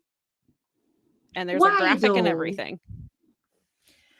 Ah! But Lee Johnson Lee has to have a Johnson! proving ground match against Commander. What? Okay, this is a phrase I've been saying a lot lately in regards to Japanese wrestling, in particularly Stardom, because what the hell? Who's booking this shit? Not me. Booking this shit. Come on now.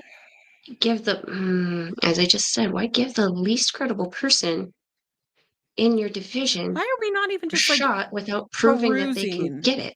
Somebody Well, quote yeah, Perusing come public on. opinion. Come Somebody on. quote tweeted it and said baddie section brawl. Remember they had the baddie. So when they were the baddies, they would section. have the baddie section of like Right at ringside, right? attractive women Mhm. that would sit Yeah. out there. Oh wow. Yep. Oh So dear. Oh me, oh my. that's a thing. What and then are we doing? Yep. And then right here, yep.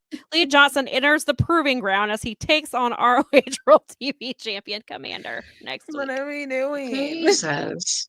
That's what I Glorious, ask about glorious ROH all the chaos. time. What are we doing here? How did we end up here? Oh dear. All right. Well, Mm. this is where we end up. Oh yeah, I forgot about this promo. Oh God. did I you go wish I on? could. I don't like Jack Actually- Jameson. I don't. There's something about Oh, him. I forgot about this segment too. I I don't. Oh, you're the frat boys, can't. yeah. I like when they were first doing stuff with Iron Savages, when they were funny and they weren't trying to turn them. I guess they're trying to make them heel, Heel. and they do that. I don't like the Jack Jameson, the low T bullshit. I can't. I hate. No. I hate it. And then I guess the reason we're doing this is because Bronson, I believe, I always get them their name because they changed their names because they were Yeah. Bear and Volk, but believe it is Bronson is injured and sounds like he's out because I saw him post He's gonna he be got out injured. for a long time. Yeah, he's gonna be out for a while, and so I guess Boulder doesn't need a manager, so Jack Jameson is trying to, and what was he like had already named their group and was calling them the fraternity or whatever. I was like, what is this? You I can't don't put like it. You can't put workhorsemen and beef on my TV, but No. I believe that Anthony Henry is cleared because I saw a clip of him for DPW where he and JD showed up. So Every I've been time that waiting. man gets injured, he just looks. And it's crazy because like he said this is the first time like when he got injured last year. It's the first time Mhm. he'd ever missed any time with injury ever in his career. And then he got injured again in the game. Well, no, but then he came back. JD Drake got injured in the match, finished the match hurt. He came back, Oh. and then Anthony Henry got injured against Gabe Kidd in that match. I believe he tore the other bicep right in that yes, match I believe against Gabe so. Kidd. And then from my understanding, he is cleared because I saw him show up in that DPW clip. So I thought when Collision was here, that's where they were going to return because JD Drake lives in a town like nearby. They both wrestled a lot here previously before. They used to wrestle for my local promotion for a long time. So I thought we were getting them, and then no, I don't know where they are. I don't know where Beef is at, but sure, we're gonna have the fraternity with Jack Jameson and Cole Carter and Griff Garrison. This is my sleep paralysis demon. Preston Vance. These are why is Preston Vance in there? What is he doing in there? He's handpicked by Brody. This is what you're doing? Right. I don't like this. I mean, I was like, yay, Preston, I guess might get on TV, but what are we doing here? And Cole Carter hasn't wrestled since he's returned. He's just kind of hung out in the back. Oh no, nobody wants this. Segment was cringe to me. As someone who had no idea who anybody in this segment was except Meyer, this whole thing was just like, well, this is awkward. This is what? Why is it going so long? And the desperation with Myers was like borderline pathetic. I was like, ooh, this is cringe to watch. Yeah, it was weird. And so Griff Garrison and Cole Carter used to be a tag team, and then Cole got injured and has recently come back, but has not wrestled since he's been back. He's come out with Griff a couple times. Griff and Preston teamed up a couple times, right? I think just because they needed something for them to do. They just threw them together in random matches. And why so don't you just... And then, I guess they have nothing. They don't, it's clearly creative has nothing for any of them. And then I don't know why Jack Jameson is involved. I guess because he's annoying. I don't know. Yeah, I don't. And calling yourself the fraternity, I was like, I don't like any of this. And Preston, it was making me laugh though, because he tried it, he had his hand up trying to get Preston, and Preston he said no. I was like, this is how I feel about this entire segment, Preston. No. I don't like any. I don't like any of this. This from the moment it started, I was like, "Ew, what's happening right now?" Like, I'm all for promos and backstage segments, but that was like, I was uncomfortable to watch. It was uncomfortable, and it just leads you right into this match that I actually gave a shit about. Right. But I'm like, how long are you on my screen? A minute 30, and I already hate you. I hate everything. It drug on, like, The fraternity is not unnecessarily so. I didn't like it. Well, we did go right into after that Gates of Agony. Yes. Hottie Bishop Khan and Hottie Toliona back Yes. on my screens. They are here against some enhancement talent of Jay Yes. Lucas and Teriyaki. Teriyaki. Terry's Terry- good. I've seen him in GCW a few times. I like him. I think I've seen Jay. I feel like I've seen him. I can't remember if I've seen him in GCW or if I've just seen him in ROH, like that they've used him for enhancement talent before. Yeah, I can't remember either, but he's been around, and I like frankly, I'm Teriyaki. here for it. What do y'all think of this match? I am here for all Gates of Agony. I am so glad that they are away from Brian Cage. Thank God. We're not doing Cage of Agony anymore. Letting them be their own. They've been having the feud with what was it, Shane Taylor Promotions that they'd been doing. Like, I'm enjoying that. I also Ashe, which is my current local promotion, Khan was at in December. Actually, you may have Whoa. seen a clip because it went a little Whoa. viral of him and the female referee Yo-Yo. where Yeah. she was patting him down. It was Yes. really funny. It was a nice Mhm. little segment. Yes, it went a little viral. Nyla Rose quote was like, "Do I need to renew my referee license?" I mean, if that's how we check on you. And I was like, Nyla, yeah, you should. Nyla, yes. Nyla, yes. She's seen Khan. But yeah, he was great. I spoke to him briefly after. He was very kind. And hopefully he will be back in Ashe. So I really like Gates of Agony. They're a really good team. And Mhm. when, we give a shit about tag team wrestling in ROH/AEW. Because we don't really it's like we don't care about women and we don't care about tag team wrestling, which are two of the things that I really enjoy. It's a global problem, the tag team wrestling thing. It is a And global I'm problem. You're terrible to right. deal with it. Yeah, because I hate it because I came up at when I was really into wrestling, that's when the Hardy Boys and Edge and Christian and the Dudleys, Same. when they were, so I love tag team wrestling and I hate that it has so many things they've got companies, like you said, it is a global problem. They just don't care and I hate it because I love tag team wrestling. Yeah. Same. Same. Especially if you get a good team. Yes. Yeah. You know what I loved about this is that Gates of Agony came into this match pissed. They were pissed. They were angry. They lost, to Shane Taylor promotion a few weeks ago. So of course they're sour. Love that they took it out on these guys. I just love it, but I'm sorry. I love violence. It is forever. Speaking of a tag team. That is great. Exactly. Violence is Forever is an excellent tag team. If you have not seen them, I highly recommend them. I don't have much to say because at this point I was just. Well, I think this was definitely a squash match. A squash. That was the only note that I had was squash. They played their roles. Jay and Terry played their role very well. They were down. Gates of Agony do not get paid by the hour. That's true. Taz would like to say. Yep, that's for sure. Oh man. Yeah, this was just I felt like an eye candy squash match. That's all it was. It was for the ladies.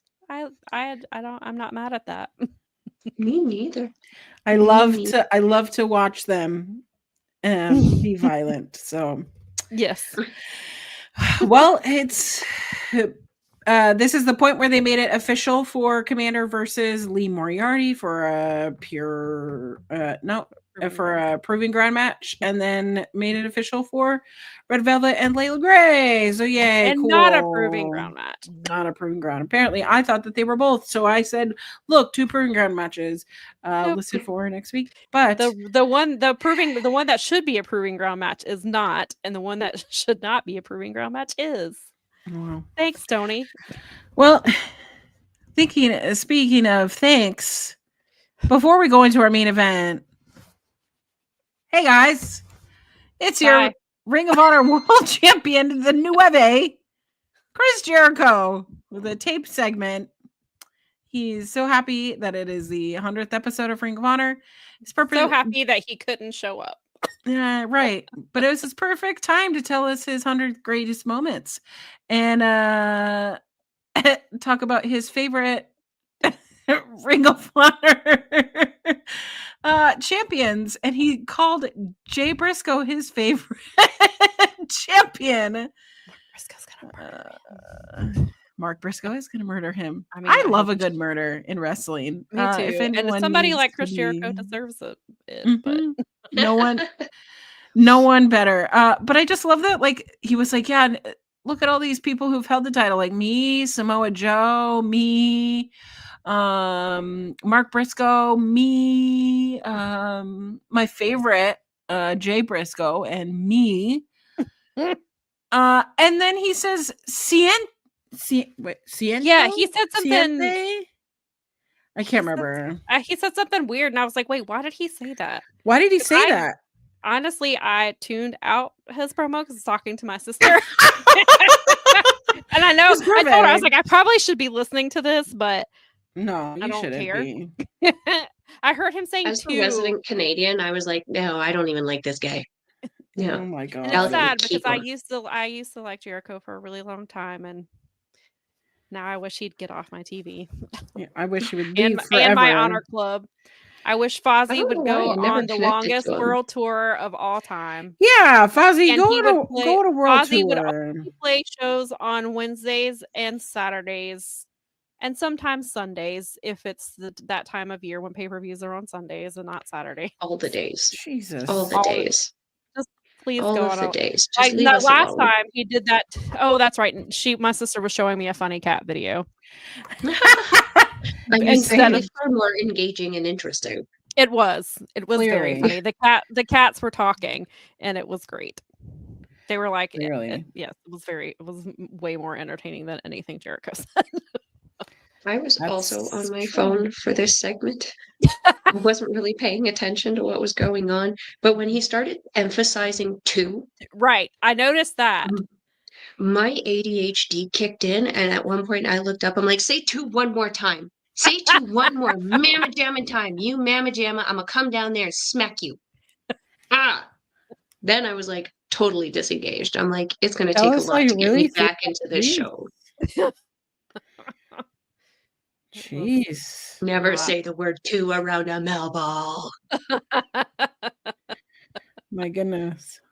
Well, we do go into our main event, which is a match that I was looking forward to Me the too. most. Same. Mhm. We have Shane Taylor, the hoss that he is, versus Katsuyori Shibata. Would anyone want to go first, or do you want me to? Oh, You I'll- seem very excited to talk about it. Do you want to go first? this is where all my notes went. So Shane Taylor is a freaking animal. Everything that he is, everything that he exists is just feral to me.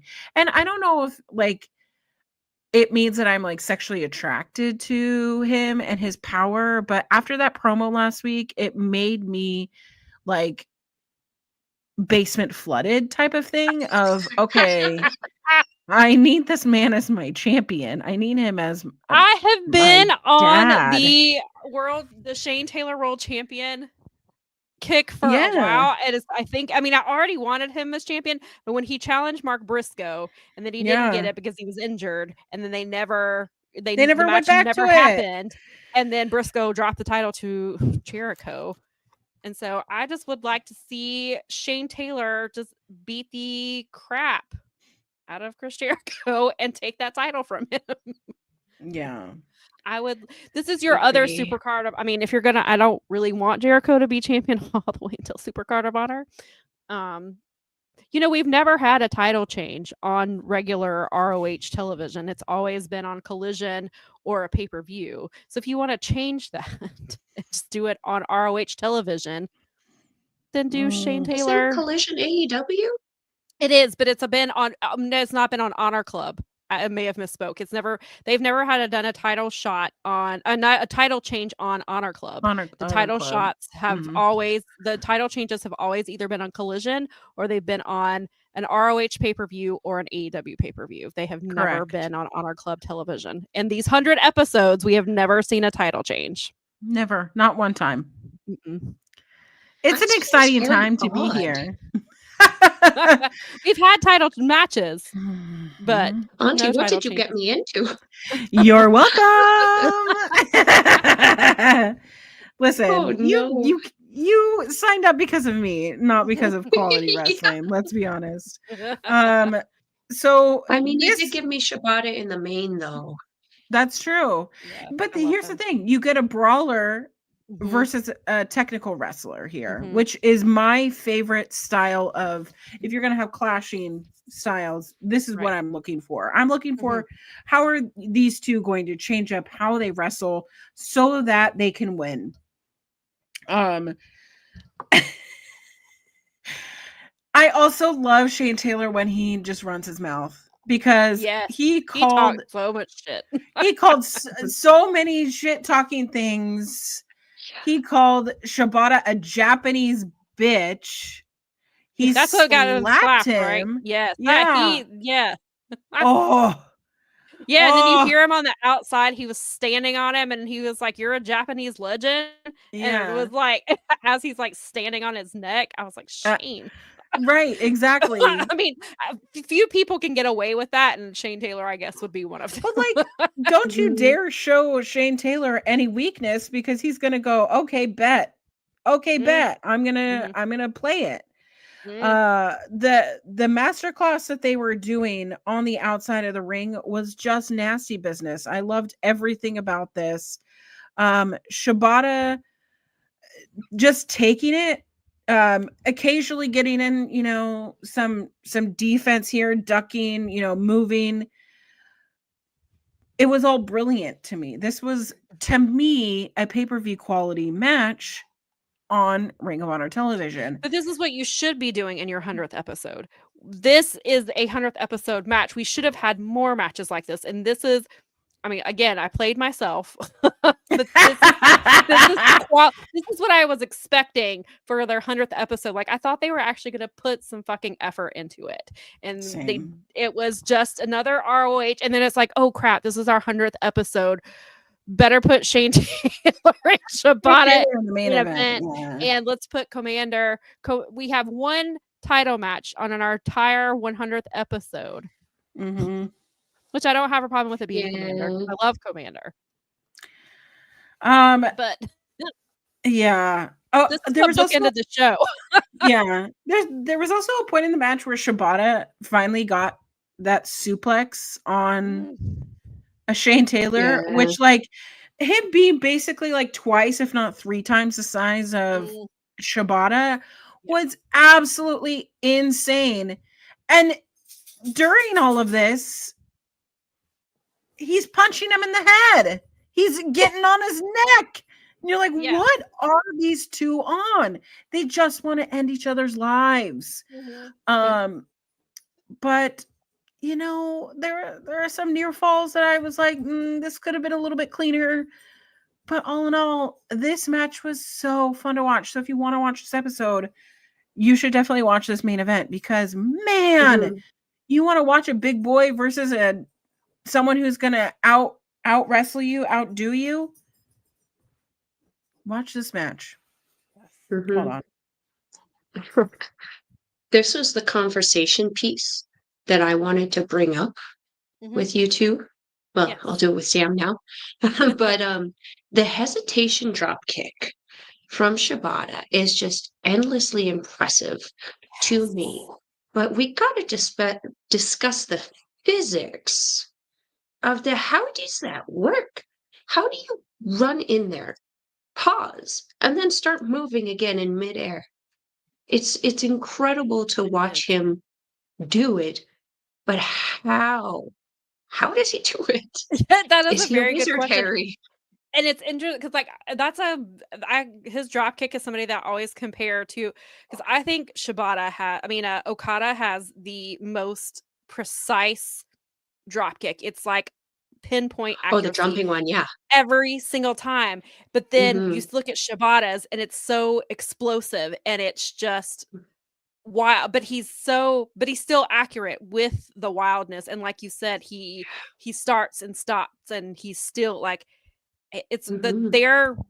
I love both of their drop kicks, and the drop kicks are obviously such a simple, basic move, but both of Mhm. them do them in such a way that it's impressive. I mean, Mhm. and I, yeah, Shibata's incredible. It's I a mean, that's just all different there. touch of flair, right? Yeah, right. Yes. Not the woo flair, the good flair. Yeah, absolutely. Yes. Yeah, and Kenta too, very, very Yes. similar Mhm. to Shibata, and the same thing. How does he hover? How does Yeah. he hover and then suddenly explode into the corner? It's like magic, something just happened in that moment. Maybe it's something that is in the dojo waters, apparently. Maybe. It must be. It must be. Because even Kevin Knight, I mean, look at the spring in his step. Oh, Yes, I Kevin love Knight. We're Kevin talking Knight. about Kevin Knight. I love Kevin We're Knight. talking about the physics of hesitation drop kicks and how they actually work. Mm, Because how? I don't understand either. So Yes, and we were talking about how Okada's drop kicks are so So good. precise and their pinpoint accuracy every time, but then Shibata's are very explosive and wild, yet they are just as effective, and mhm. it's incredible. Okada just is incredible, and I don't think people realize. He's Mhm. amazing, But, and I miss him. I love I him. miss him. have we talked about the end of this match? We Have have y'all not. talked Not about? yet, no. No, we were talking We were about waiting the for pick. you. Okay, so remember how I was saying my wants for Ring of Honor in 2025? Okay, Mhm. Mhm. I mentioned I want Adam Cole, and I want Adam Cole back in Ring of Honor, and I want him to go through his friends, his Undisputed and Kingdom friends. Mhm. The ending of this match, Mhm. okay? You could see Shane Taylor starting to lose stamina. Shibata uses to an advantage. He pinned Shane Taylor for the win, which caused the infantry and Lee Moriarty, who are in Mhm. Shane Taylor Promotions, to Mhm. come into the ring and obviously attack Shibata. Mhm. Shane Taylor's pissed. He grabs a chair, and out comes Daniel Garcia to the ring. What the Mhm. fuck is this guy gonna do against all of them? He was waiting I though. thought You the saw same him. thing. He came down and he waited because he knew who was coming for He him knew. or with him to I bring I back up. know. I had the He moment is of not a what's he dumb gonna baby do? Grind face. him? What was that? He's gonna grind him to death. Yes. That's my Go grinding. on with your girl. Don't Go tell on with your Kimmy bad self, because baby boy. Go. that's how Kimmy wants to go probably. Mhm. That's probably how That's how There are anybody worse wants to go. ways. Yeah, that is true. But Daniel Garcia, at least he was not a dumb baby face. He was prepared to have backup with him. He was Yes. prepared. And then all of a sudden, the Undisputed Kingdom. Well, you know what's all about the boom. Out comes Adam Cole to the ring with Bye-bye. Roderick Strong, Kyle O'Reilly, which I'm not mad at it. We're going to have a big tag. Yes, Adam Cole. Bring Adam Cole to Ring of Honor. That is Yes, I'm glad to exactly see what that I said. collision match from last Saturday, which was really great with Shane Taylor Mhm. Promotions and the Kingdom or Undisputed. I'm glad that that's not a one-off. That they are, which Exactly. is interesting though, that they're bringing them in. So what does that mean for Gates of Agony? Because Gates of Agony were in, I mean, I guess it's more for the infantry, but they are kind of Yep. pushing. But I am here for the Undisputed Kingdom being down here in ROH. I guess it feels right. It feels Yeah. right. There's too much For going the on in 100th AEW episode land, of yeah. ROH, Mhm. you need Kyle and Adam, who Built well, the and company. Roddy, who all Yeah. three are very much associated with the ROH brand pre Tony Former Khan. champs. Yeah, former champs. I liked having them here, and then having them with Daniel. I like where this could be going. It feels Me like, too. oh, this is one of those times where when Tony gives a shit about ROH, You're right. ROH is great. Like, there's some really good stuff there, and now we do. I mean, I guess we're late January now, so we do kind of have to start getting into Supercard of Honor. Like, we have to start kind of thinking about the road to Supercard, I guess. And so it feels like for at least one story, we At might least be one. at least one. He's now that it's not focused on right this second is not focused on Athena and Billy. We can now focus on. I'm glad it's on Shane Taylor Promotions because I think Shane is super underrated, even though a lot of people who watch ROH think that Shane is one of the greatest 6-man champions of all time, which I would agree with.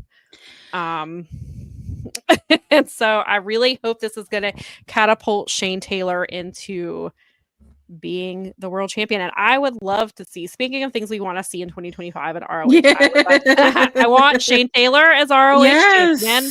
I want the infantry as tag champions. I want to keep the pure title on Lee, and I want Trish to have one of the women's titles, preferably the ROH women's title, because that means that Athena is on ROH. I mean, is on AEW.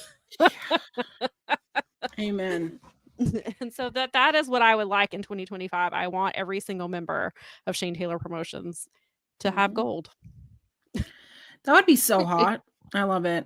But we're not over with this because the camera did cut to the backstage area where Don Callis cut a promo saying that Shibata would fit in. That's really good. Yeah, he really tried to say Shibata wasn't shit. That's basically what Don Callis was getting at. I was like, yeah, he did. Yeah, I can't believe that he said that. Yeah. Okay. I can. So we have a match issued for not Ring of Honor, for Collision of Shibata versus Konosuke Takeshita, which is going to be a banger of a match. But I cannot wait for that match. Why the hell? A match that we can't wait to see.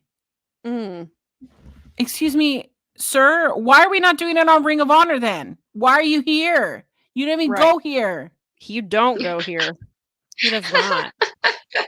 I didn't even know that Takeshita knew where Honor Club was at. Somebody showed him, I guess.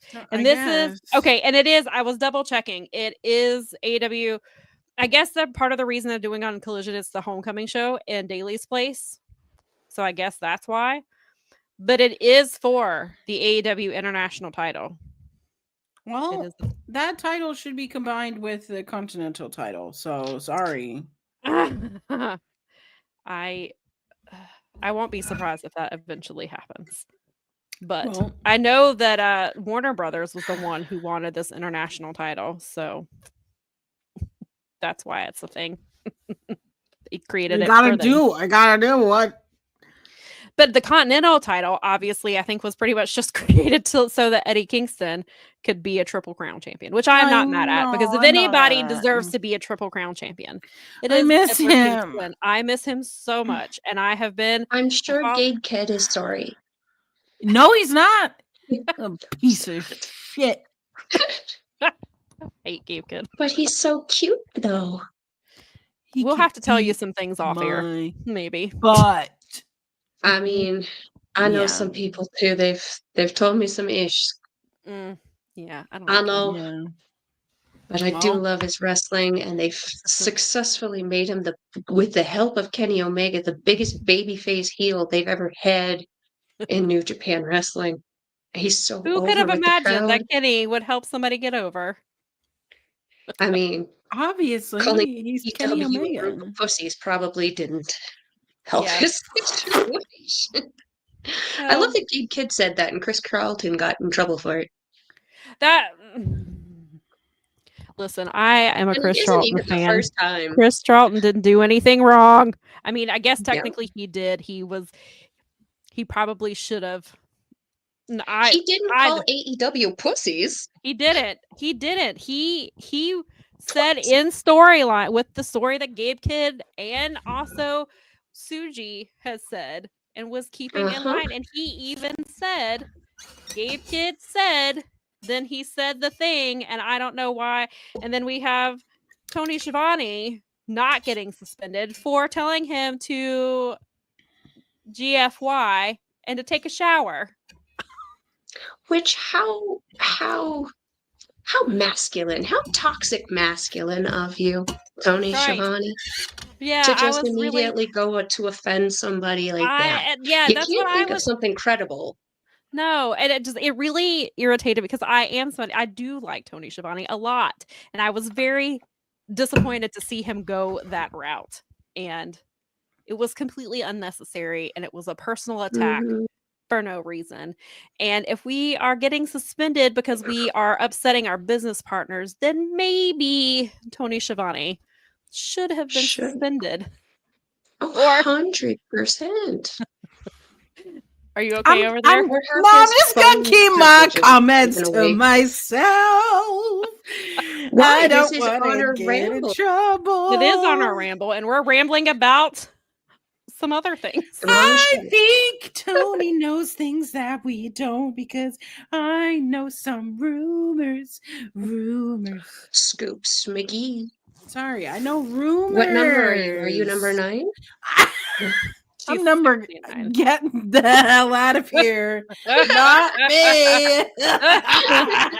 I'm sorry. Oh, but here's my problem. This is your 100th show. Does this feel like a 100th show?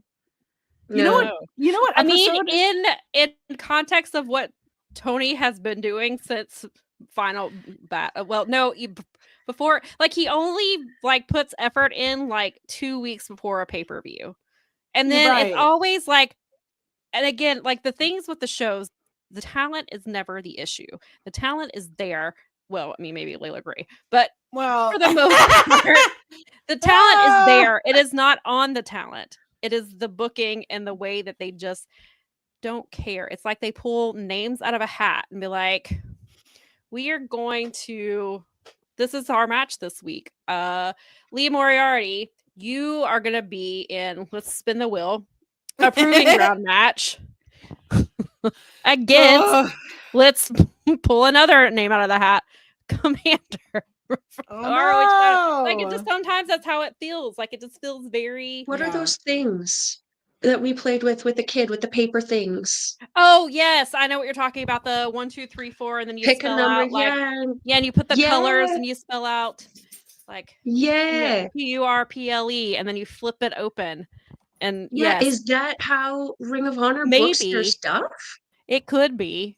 I feel like It seems plausible given it does seem this. possible looking at this episode.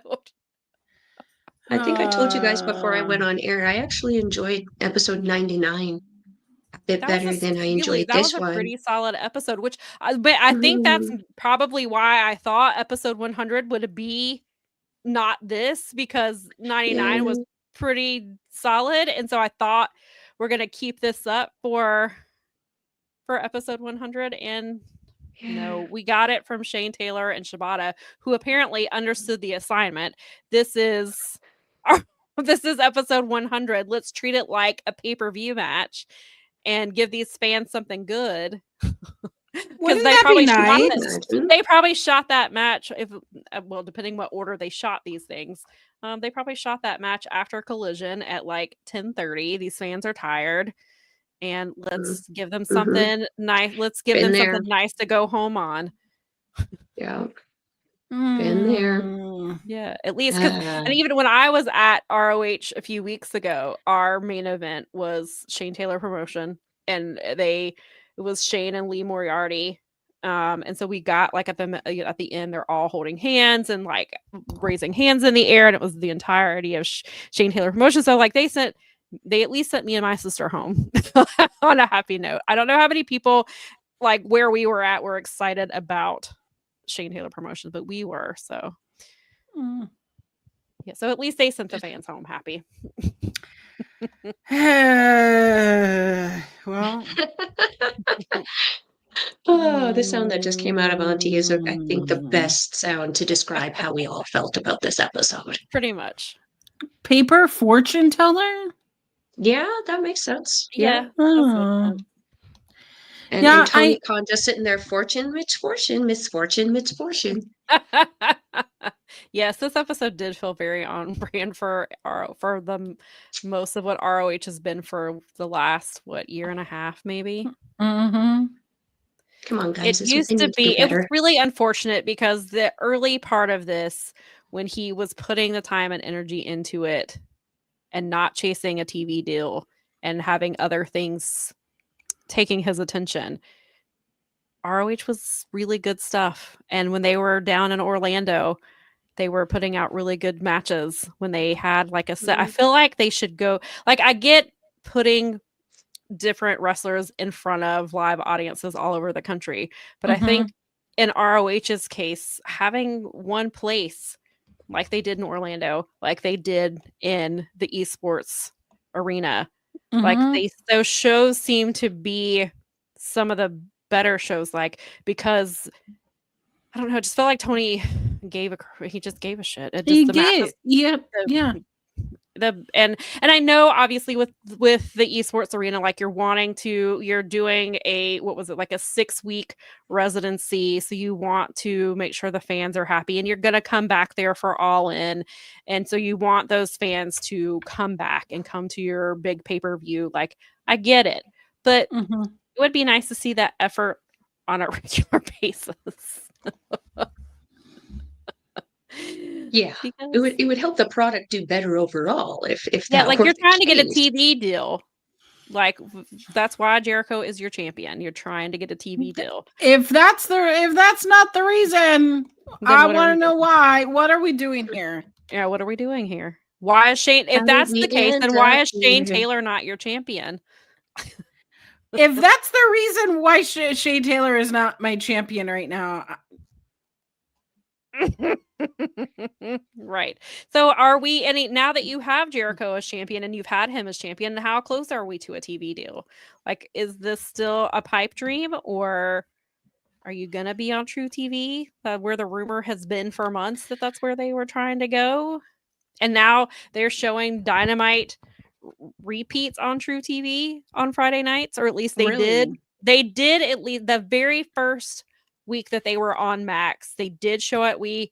My sister happened to see it, and I heard somebody else tweeted it. It might have been Sean Ross Sapp tweeted that it was going to be replayed again. And then I think we looked. It was on there. Dynamite was on there like 2 weeks in a row on True TV at like 11 o'clock at night, because it's after SmackDown ended, because it's on SmackDown duty. And so that's how I saw it. And then, but it was not on last Friday.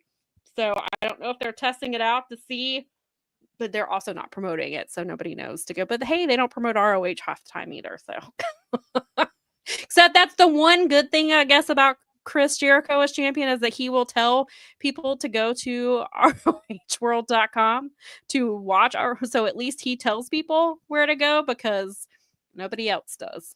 And they don't even talk about it on AEW programming. They don't say, like, unless they're coming out with unless Jericho's coming out with his title, they'll be like, oh, Ring of Honor champion is here, but they don't promote it at all. Hate that. That's So par for the course for AEW, but I hate it. Yeah, I hate it. What are we doing here? What are we doing here? I don't How did know. we end up here? Yeah, if going from the early episodes of what Tony was doing to where we are now, it's just very frustrating and sometimes if I did, and I don't even cover it as strong as I had been. I know. And I feel like, I mean, I haven't missed, I've watched, I mean, sometimes I don't watch them on time. Sometimes I come back and watch them, but I have watched all 100 episodes. I think you have watched all 100 episodes. Yeah. I've been here And since the beginning. sometimes a lot of times it's a chore, which is unfortunate because that talent deserves better. And it I makes certainly me deserve better from the 2 shows that I've seen, and I've only seen 2 shows. yeah, and I can only imagine you know, coming somebody from your perspective who, like you said, you've only seen the 2 shows, and like we know what ROH was at the beginning of this when Tony was excited to have ROH and put the effort, because the like again the pay-per-views always deliver, just like an AEW and ROH. The ROH pay-per-views always deliver, and it makes you have hope that okay, Tony's going to be serious this time. He's going to follow up with this stuff. We've got all this stuff that we could do. And then it's right back to stuff like this. It's because he's too busy trying to steal all of New Japan's titles. Just like he's stealing Ring of Honor's titles. I wish he would just, I understand wanting to have the final say in things, but I wish that he would like just give the book to Chris Hero. Chris Hero. That would be really nice. Give it to Bryan Danielson. Leave him alone in AEW. Let Daniel Bryan book. Bryan Danielson, let him book it. Really Chris Hero, like I would love to see Chris Hero. Just give him the book and let him.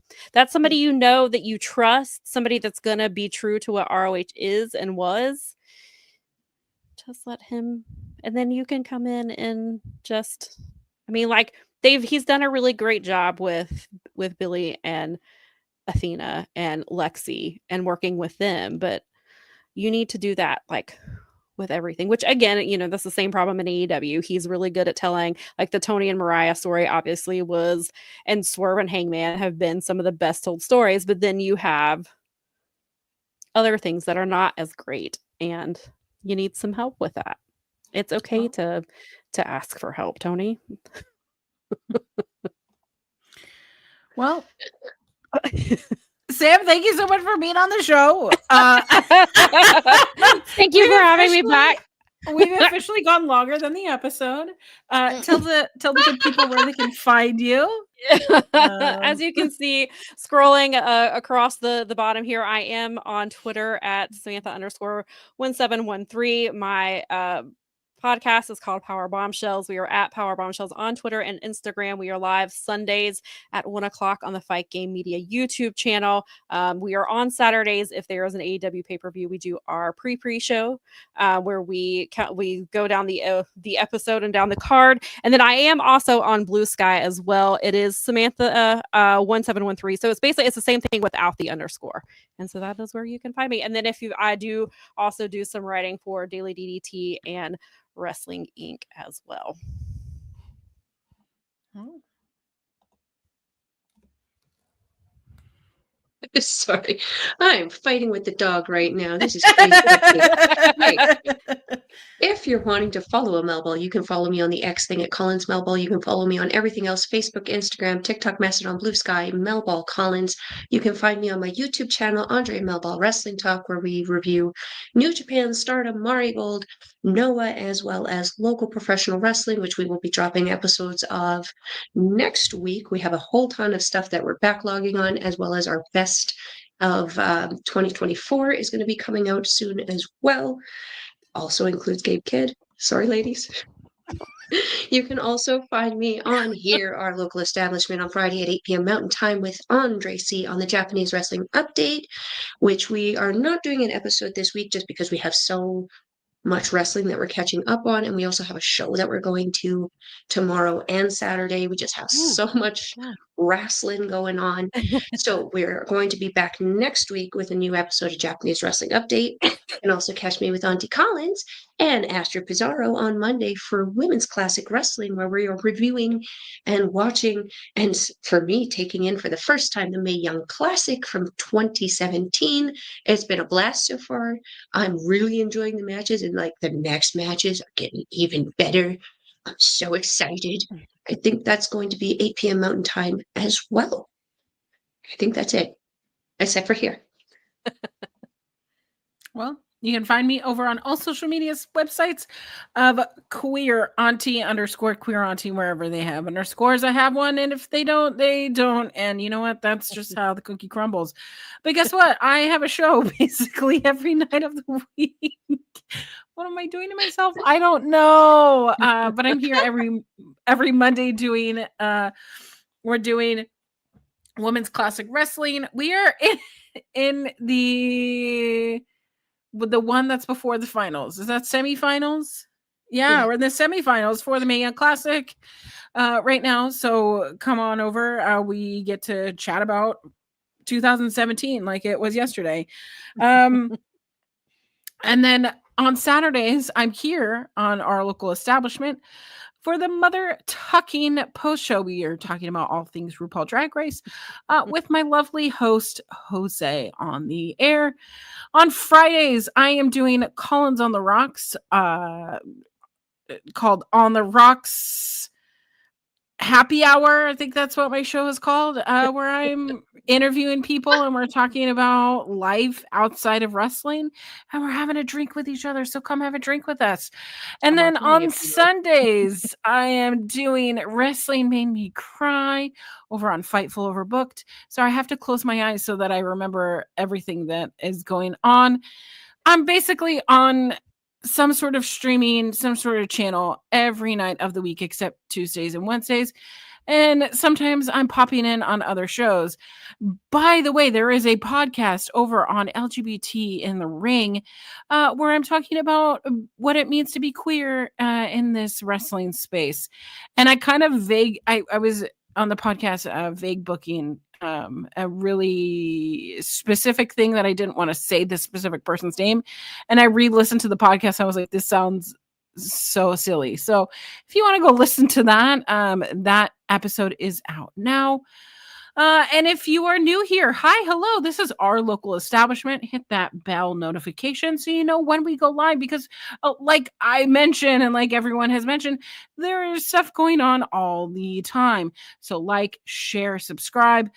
You know you want to, because we always have so much fun over here. Find us on all your lovely social media so that you can see little clips of the show and just have a great time. Wow, that was a lot. Are we happy with that? Nailed it. I think we did it. Well, well, we've done a lot of talking about wrestling, and you've been here for it. So happy wrestling, folks. We love you so much. Bye.